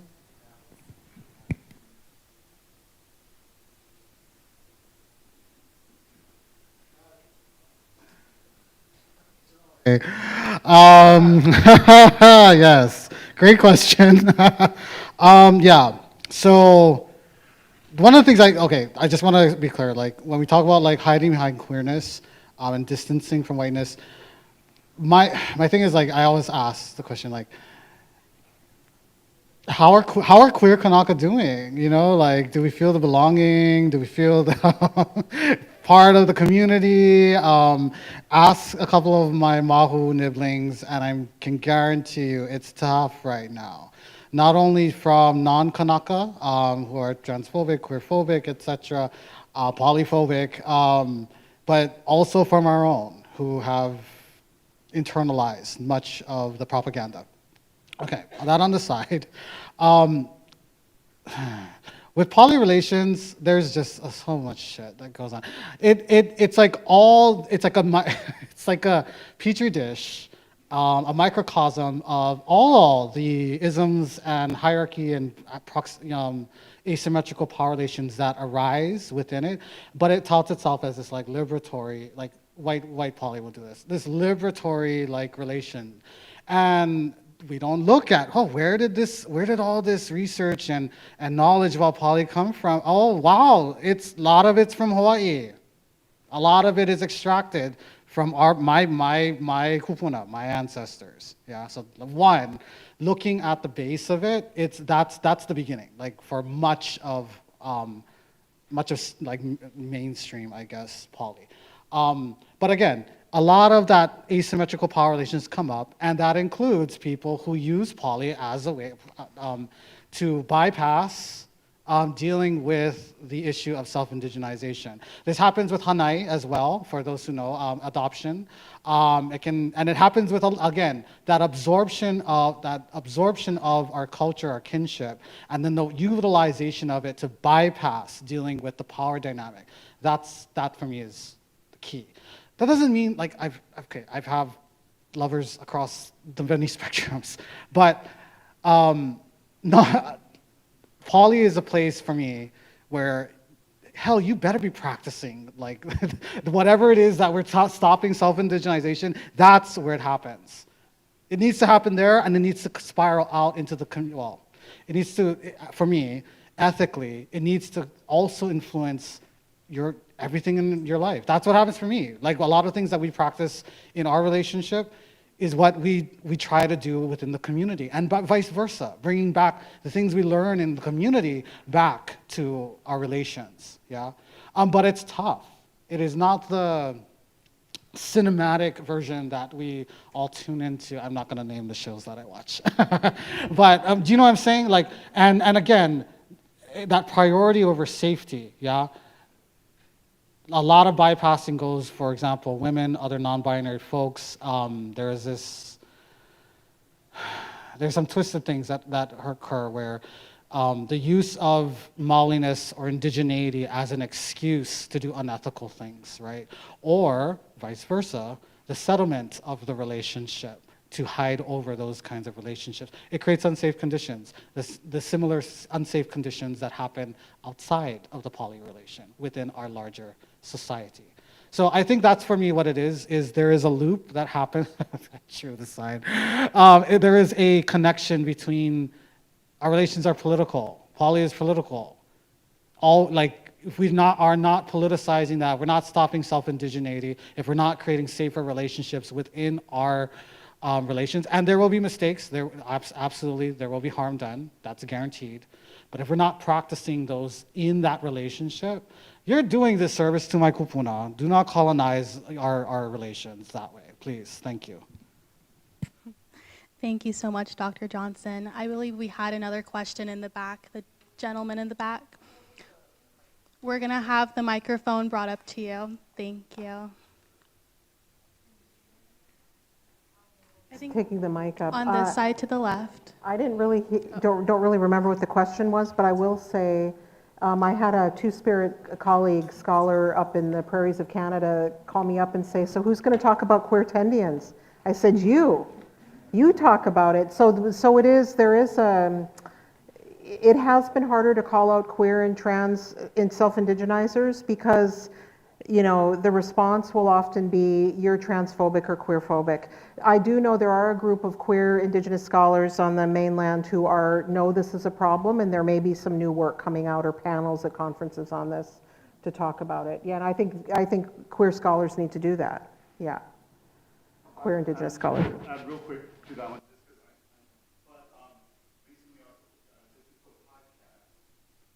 I forget what it's called, but it's good. Was Amy, the one about the queer Hawai'i one, you guys know?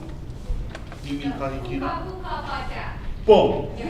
Waikīkī Kuka, what? Kaka. Yeah, Kuka podcast. Yeah, Kuka, but Kiki was in it too, because like the Mahu word Kiki.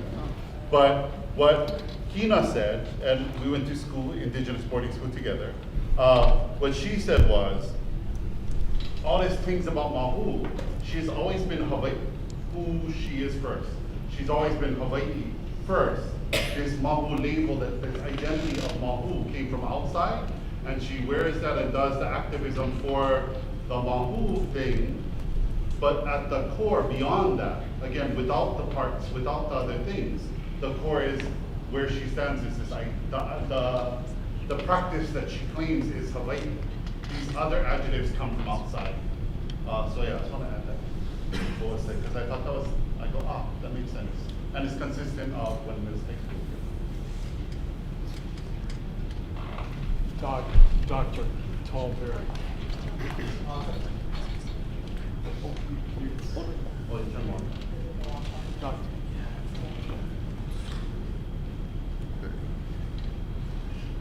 Dr. TallBear, 20 years ago, roughly, Professor Ward Churchill of the University of Colorado spoke in this very auditorium. In your estimation, was he guilty of appropriation and self-indigenization when he claimed to be part Native American? Yeah, I think that's been shown. I think it was Jody Ray who broke that story, who may have been a student reporter at University of Colorado at the time. She's from one of the South Dakota tribes, I can't remember which one. Yeah, I mean, he's a well-known case. I don't think there's any doubt about it.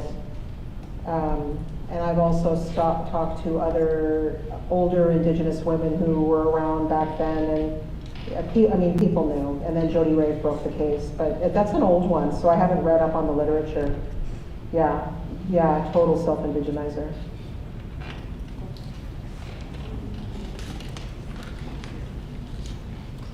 My question is for Dr. TallBear. You opened with a couple statements, I think it was concerning the Anishinaabe or maybe Turtle Island, regarding some rules or laws that were enforced such that white women, if they married outside of the tribe, were taken off the tribe and lost their status, whereas the inverse was the case for white men who married in. Could you? That was Indian status in Canada. It was a federal law. Oh, thank you. Okay, Yeah. can you maybe say more about that and also how it might relate to the Indian censuses that occurred at the turn of the century? No, I mean, because I'm not from Canada, I'm really from the US, but I was in Canada for 10 years. The point I was making was that self-identification became this really important thing for Indigenous people in Canada because of the Indian Act, right? Wherein women, Indigenous women, would lose their status if they married a non-Indigenous man. And for example, a white woman could become an Indian on paper if she married an Indigenous man. And not only would you lose your status, you wouldn't be able to live on the reserve. We don't have a rule like that quite in the US. I don't remember what your question was after that. Oh, I think it was just clarification on that. 'Cause Yeah. at the start, I didn't catch all of that. Yeah, I know, and I went through it fast. Yeah, I was just giving that as an example of the political history against which self-identification emerges as something that's really important to Indigenous people in Canada. And then you get to this moment when you realize how self-identification has gone so far that you really have a lot of very prominent people in Canada, some of the stars of the Indigenous literary world, political world, Buffy St. Marie in music. This is in part enabled by runaway self-identification. It becomes a free-for-all. And so, but this is a really hard moment for Indigenous people in Canada to say we need something, we can't rely on self-identification anymore because it had been a liberatory kind of move against federal Indian status. You know, this is how it emerges as something important, and then now it has this serious downside, and so that was really difficult for people. That's one of the things that's so difficult there for people in reckoning with this. Yeah.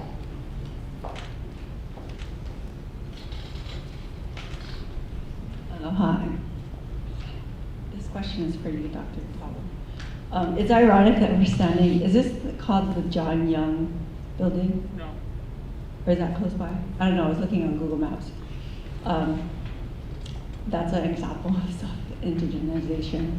I have a question for you because I know that you went to Canada. That's one of the reasons why I'm here. I had a question about servants and slaves that were taken from here, Indigenous people of this place in the islands, if you heard anything. I know that I read that they were forced to marry into Indigenous tribes, and they were adopted by the First Nations.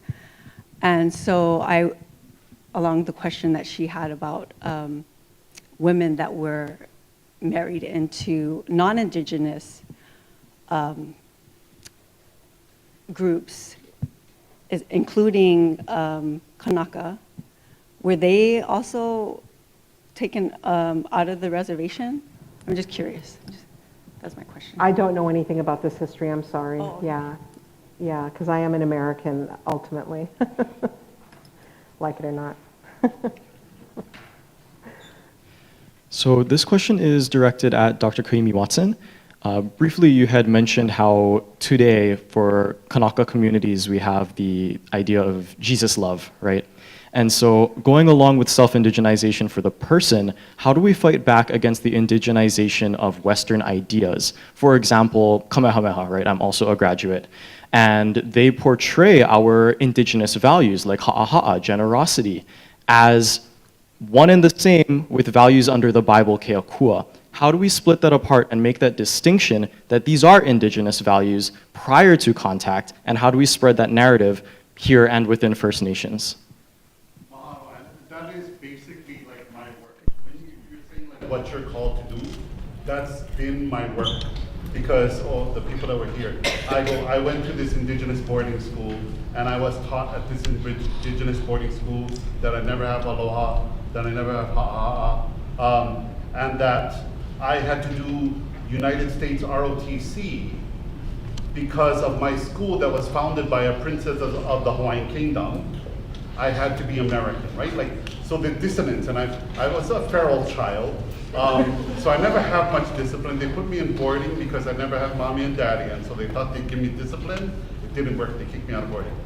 But with that, so like my work that I do is, like I said, like haole has been a Hawai'i word, but when the Andrews Dictionary possessed it and identified it and claimed it and put it on paper, haole seem to mean whiteness because they put themselves into everything.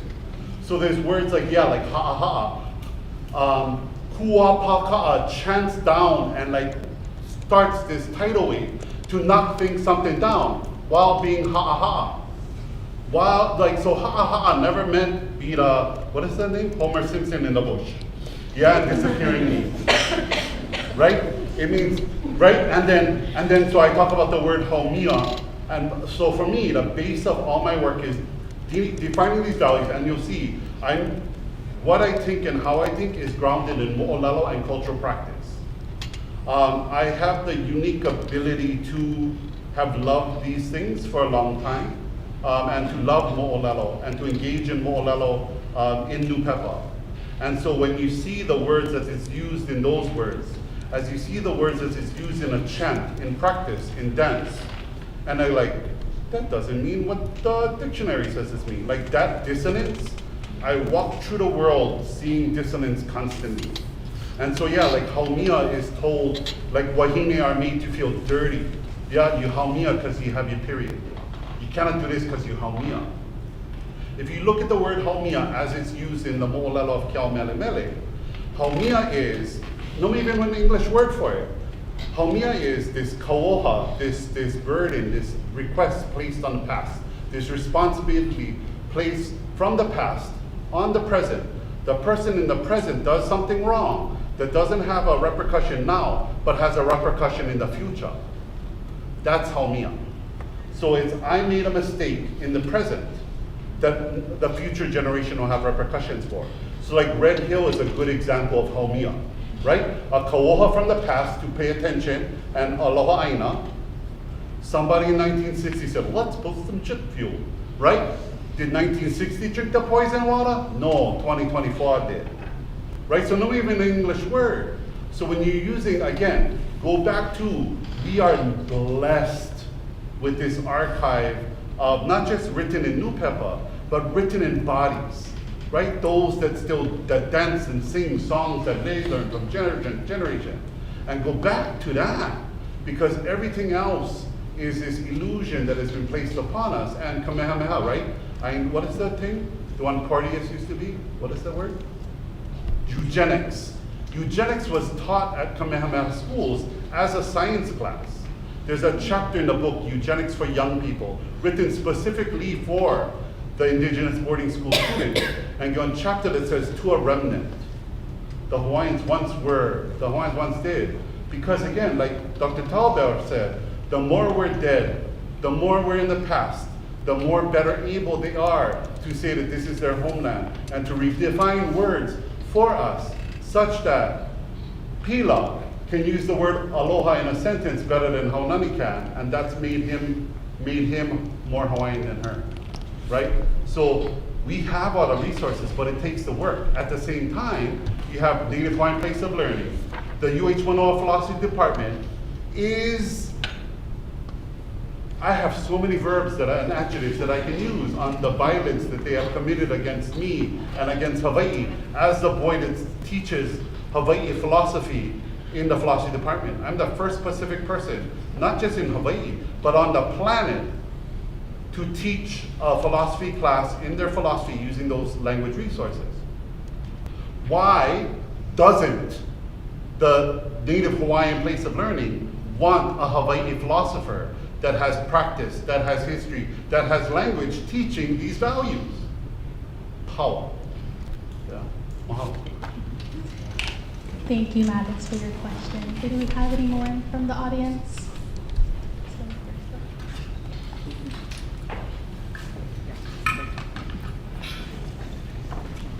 Aloha, my name is Hale Moai.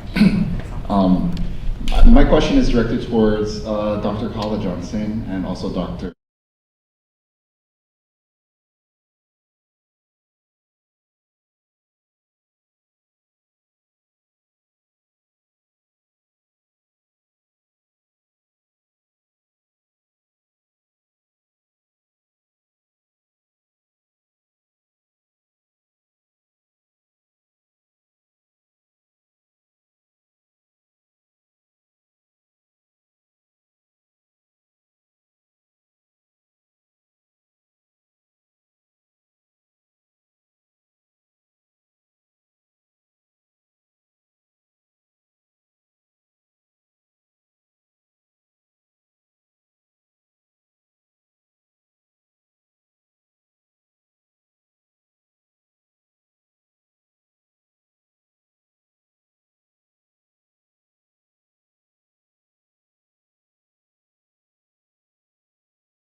Known as Chris Anderson, who's the former dean of the Faculty of Native Studies, and he is now dean of Social Sciences and Humanities.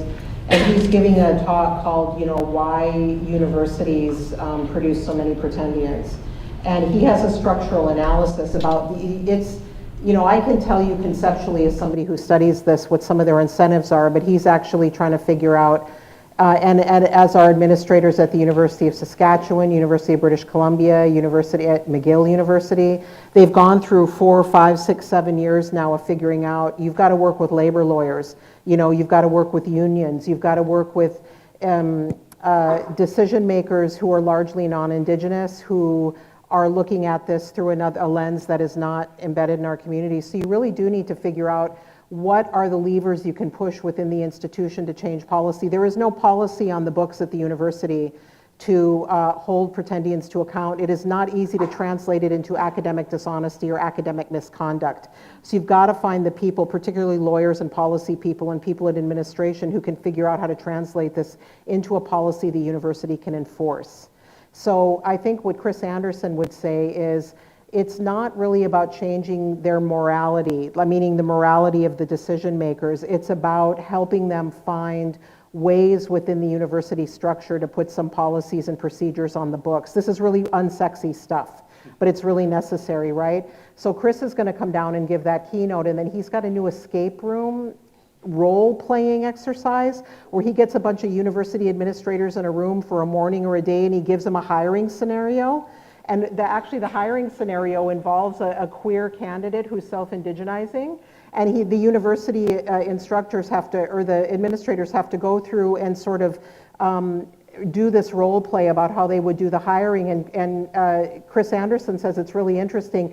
The Indigenous people in the room, the Indigenous administrators right away get who the pretendian is, and the non-Indigenous ones don't. So there's some interesting differences going on in the perceptions. So I would say get some experts from Canadian universities who are willing to talk to your administrators about it, because they genuinely don't have a clue about what to do, and they're very uncomfortable with this conversation, right? Something you said earlier, I think white people are intensely fascinating. I study white people. I don't think we're interesting at all. We're just regular, everyday people. They're the exotic ones. And so I think, I agree, white people need to help out with this project. And so Daryl LaRue, who, has anybody read Daryl LaRue? He wrote a book called Distorted Descent. He is a white, he's French-Canadian. He comes from that same stock. They go back to just a few ancestors in Quebec. And these are his people. All of these self-indigenizers in the eastern part of Canada are French-Canadian people. And they may have 4 Indigenous women back around 1640 that they're hearkening to. So Daryl is taking on all of these French Canadians who are self-indigenizing in his books, in his articles. He's writing a second book, and I've had Indigenous people say to me, who does he think he is addressing this problem and talking about this? These are his people. Who's going to write on these self-indigenizers but him, right? So there's a couple answers. You white people who are in community with these people that are doing this, it might be your responsibility to look at your own and figure out what they're doing.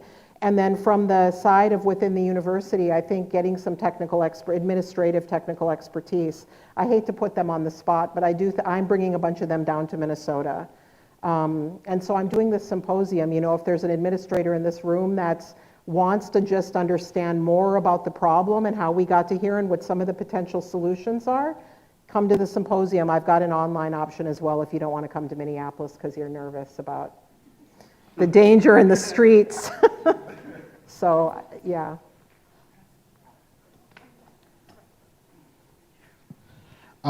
First off, thank you for saying that, for being able to say hard things with the cost of retaliation, which I'm sure you've faced.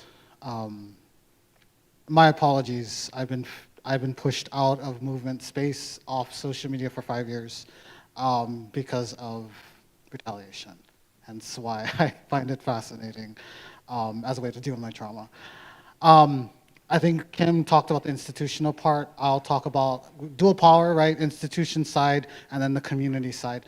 I believe that using direct action tactics, campaigning, organizing, activist tactics for this issue is important.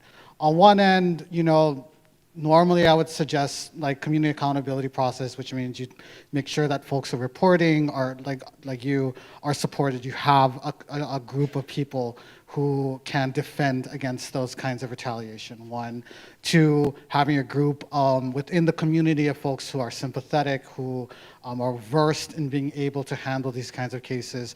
I don't think that might be possible here. I've seen things go really south because people fall upon different lines and are not skilled and practiced to be able to do that. However, that is an option. And then another thing is like if the person is willing to undo the harm, getting what you folks need, what we need as Kanaka, to stop self-indigenization in a material way. Not just symbolically, not just I write an apology, but like the hard work of returning those grants, that funding, those opportunities, those privileges back to community, which does not take, you know, a ChatGPT written apology that you post on the website. It takes hard work, material and financial commitment. Barring that, direct action, creative action.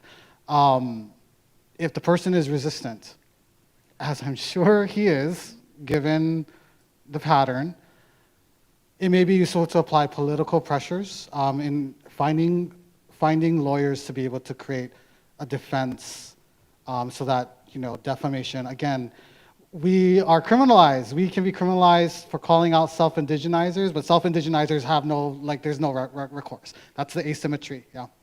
So having lawyers to defend, just like with any activist movement, applying political pressure at points of intervention. So when self-indigenizers get really famous, they also open up all sorts of avenues and opportunities to intervene within their self-indigenization. So talks, invited speeches, fest packs, all sorts of things. They open themselves up and actually become vulnerable because of that status that's given to them and that they have access to.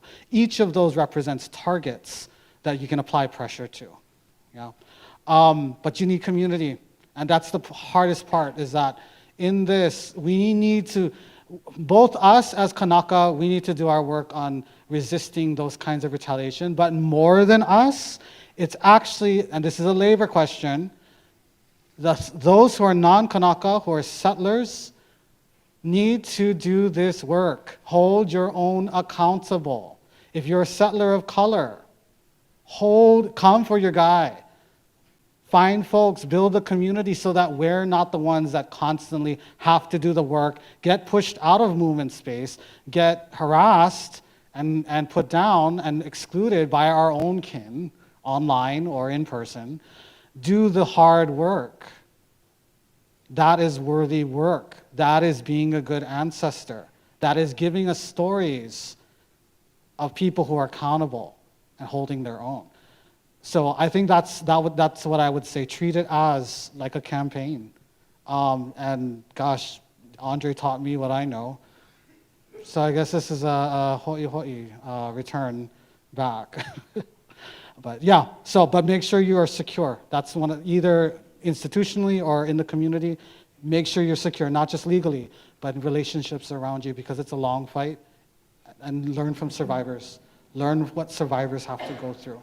Because that's where that knowledge is. That's that long knowledge from colonization and even before that, all the way to the present. Learn what survival strategies are there and treat it like a campaign. That's what I have to say.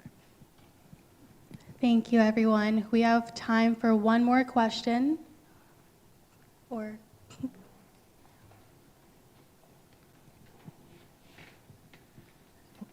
just wanted to ask this question, kind of ties it back to UH. I kind of have been seeing examples of what looks to me like self-indigenization on this campus. You know, all the white students walking around barefoot, they come to Hawaii and all of a sudden become surfers, putting Hawaii based in their bios and inserting themselves in these places where you would never normally see them. But it's because of this campus that attracts that crowd here that will insert themselves into these places that, you know, they have no business being in. I wanted to know if, I know that talked a lot tonight about that they should hold their own community responsible. if kind of an open question, would you guys think that this is a thing that needs to be held accountable within their own community, in the UH community, or something that we can do as a bigger Lahui to address this problem? Because I do think it's harmful, and I do think that these are the people that they don't get told, they don't get called a haole, and then they come and they do these things and they end up staying because they feel so comfortable being here and taking on this weird identity that they create for themselves.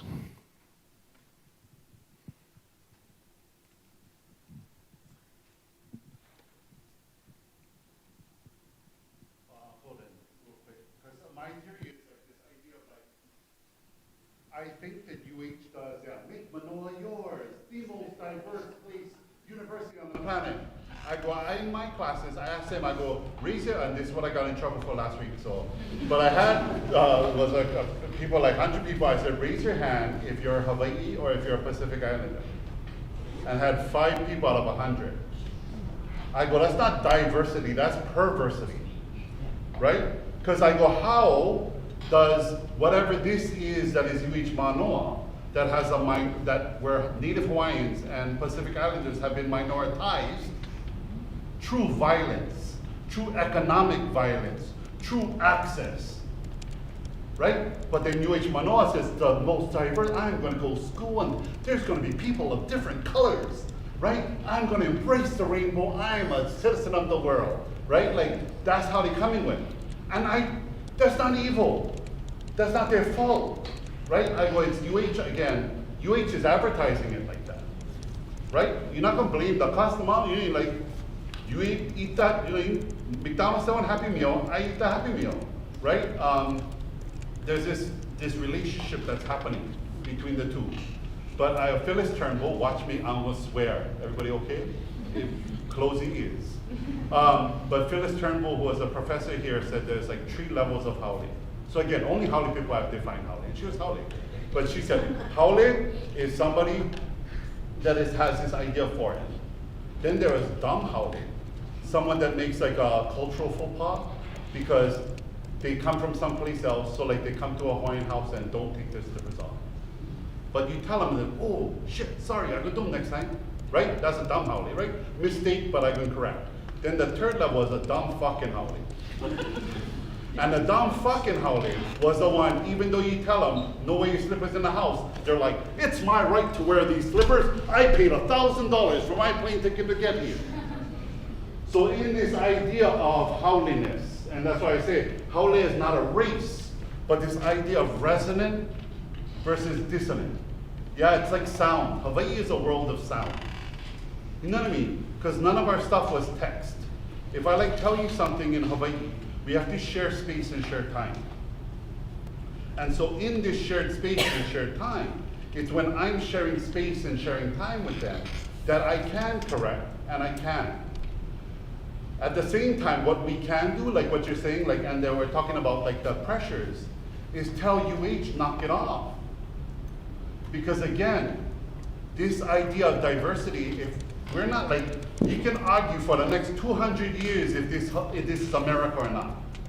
But I would bet my left hand, my right lung, and my left testicle, all on the line, all in, that this is an island in the middle of the Pacific. So with that in mind, now let's talk about diversity. You know what I mean? Now let's talk about this idea of belonging and being long, and then how to behave while you're here. That's what we have control over, and as Hawaii, that's what we have control over. But at the same time, right, it's kind of not their fault for being ignorant, because they were taught ignorance. This ignorance that exists all around us is on purpose. I always, because my specialty is ignorance, huh? So I go east-west road, run north to south, right over here, right? People have problems with me saying swear words. Again, that's why I got in trouble a couple weeks ago, so buckle up. I go, I am currently speaking a language from Europe on an island in the middle of the Pacific. And when I speak this European language, I have an accent which can be perceived as coming from the North American continent. If you're not paying attention to the fact that every sound that comes out of my mouth is violence, and is testimony, and is evidence of not just the genocide that happened before, but the genocide that is happening to my body and this aina as I'm not speaking the language that it knows. If you're not paying attention to that, then you're not fucking paying attention, right? So simple things like that we have to assert and kind of just bring into the room and call into conversation and invite them to conversation. No need to be an asshole about it, right? Because again, it's not their fault, and it's not our fault for never like, wow, why do I speak a European language? You know what I mean? Like that idea of exile being normalized. For Hawaii that have always been here, exile is off. Who don't like leave their homeland? But for the pilgrims, it's celebrated every Thanksgiving they had leave their homeland, right? They know that's normal. Oh, you're supposed to go abroad and learn of the world. That they devalue what it means to stay still and to be temporally and spatially where you are. So that's why I say, it's hard for hold it against people. At the same time, what gotta happen is that you create this manu and this bubble around you, such that you teach while you move. Does that make sense? I think that's what I have control of.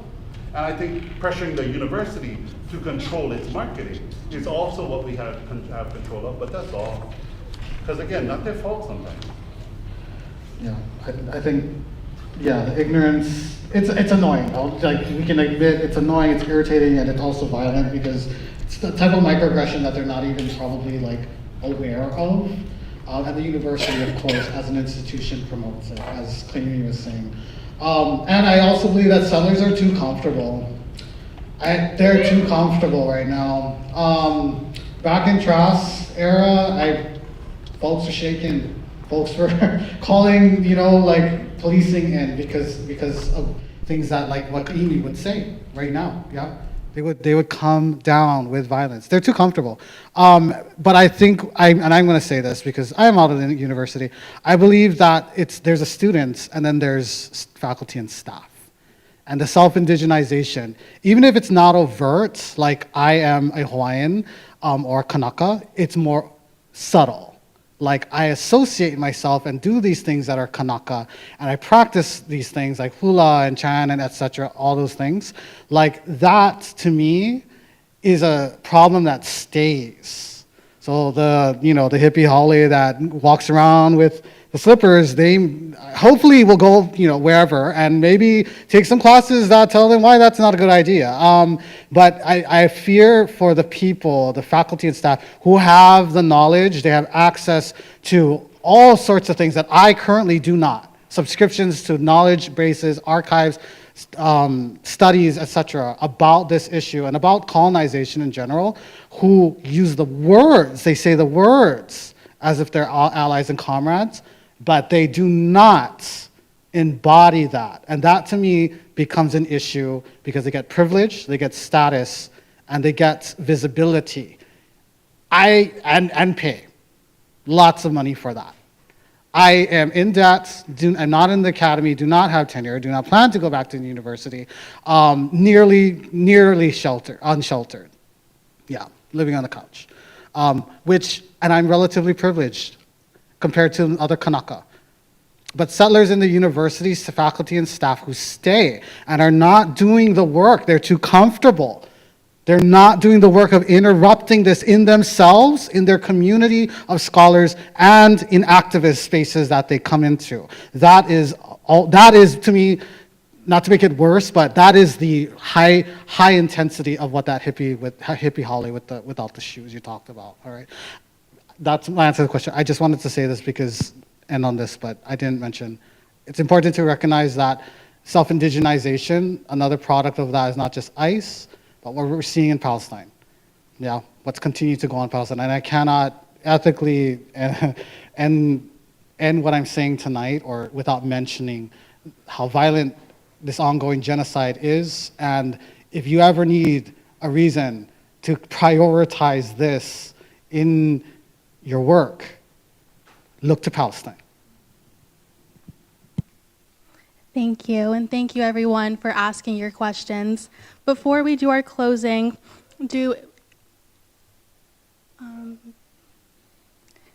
I'm so sorry, we are just at time, but the panelists will be available after for questions. Before we do our closing, are there any final thoughts our panelists would like to share with our audience?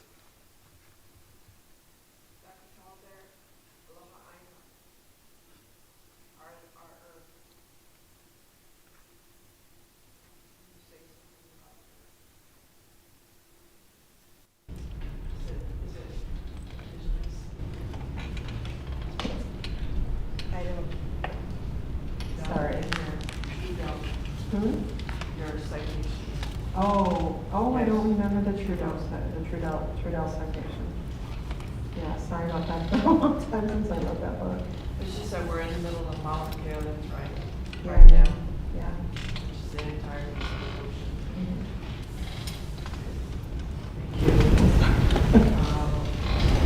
Yeah, I have so many things to say, that's why I'm not gonna say it. It's like, yeah, there's so much to say.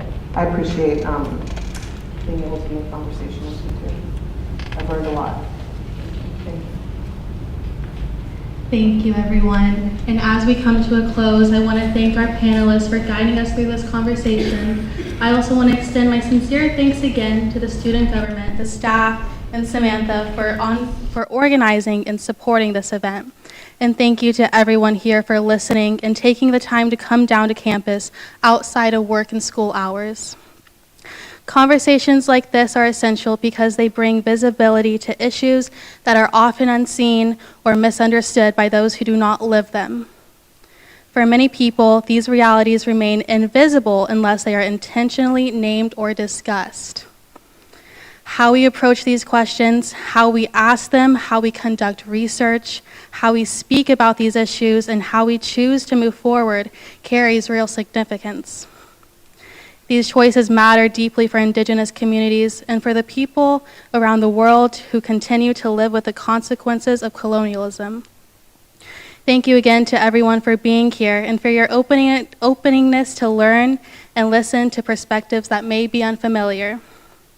As we move forward, I hope this conversation encourages continued reflection on how we engage with these questions, how we listen to Indigenous voices, and how we carry this learning into work, our institutions, and our communities. Thank you.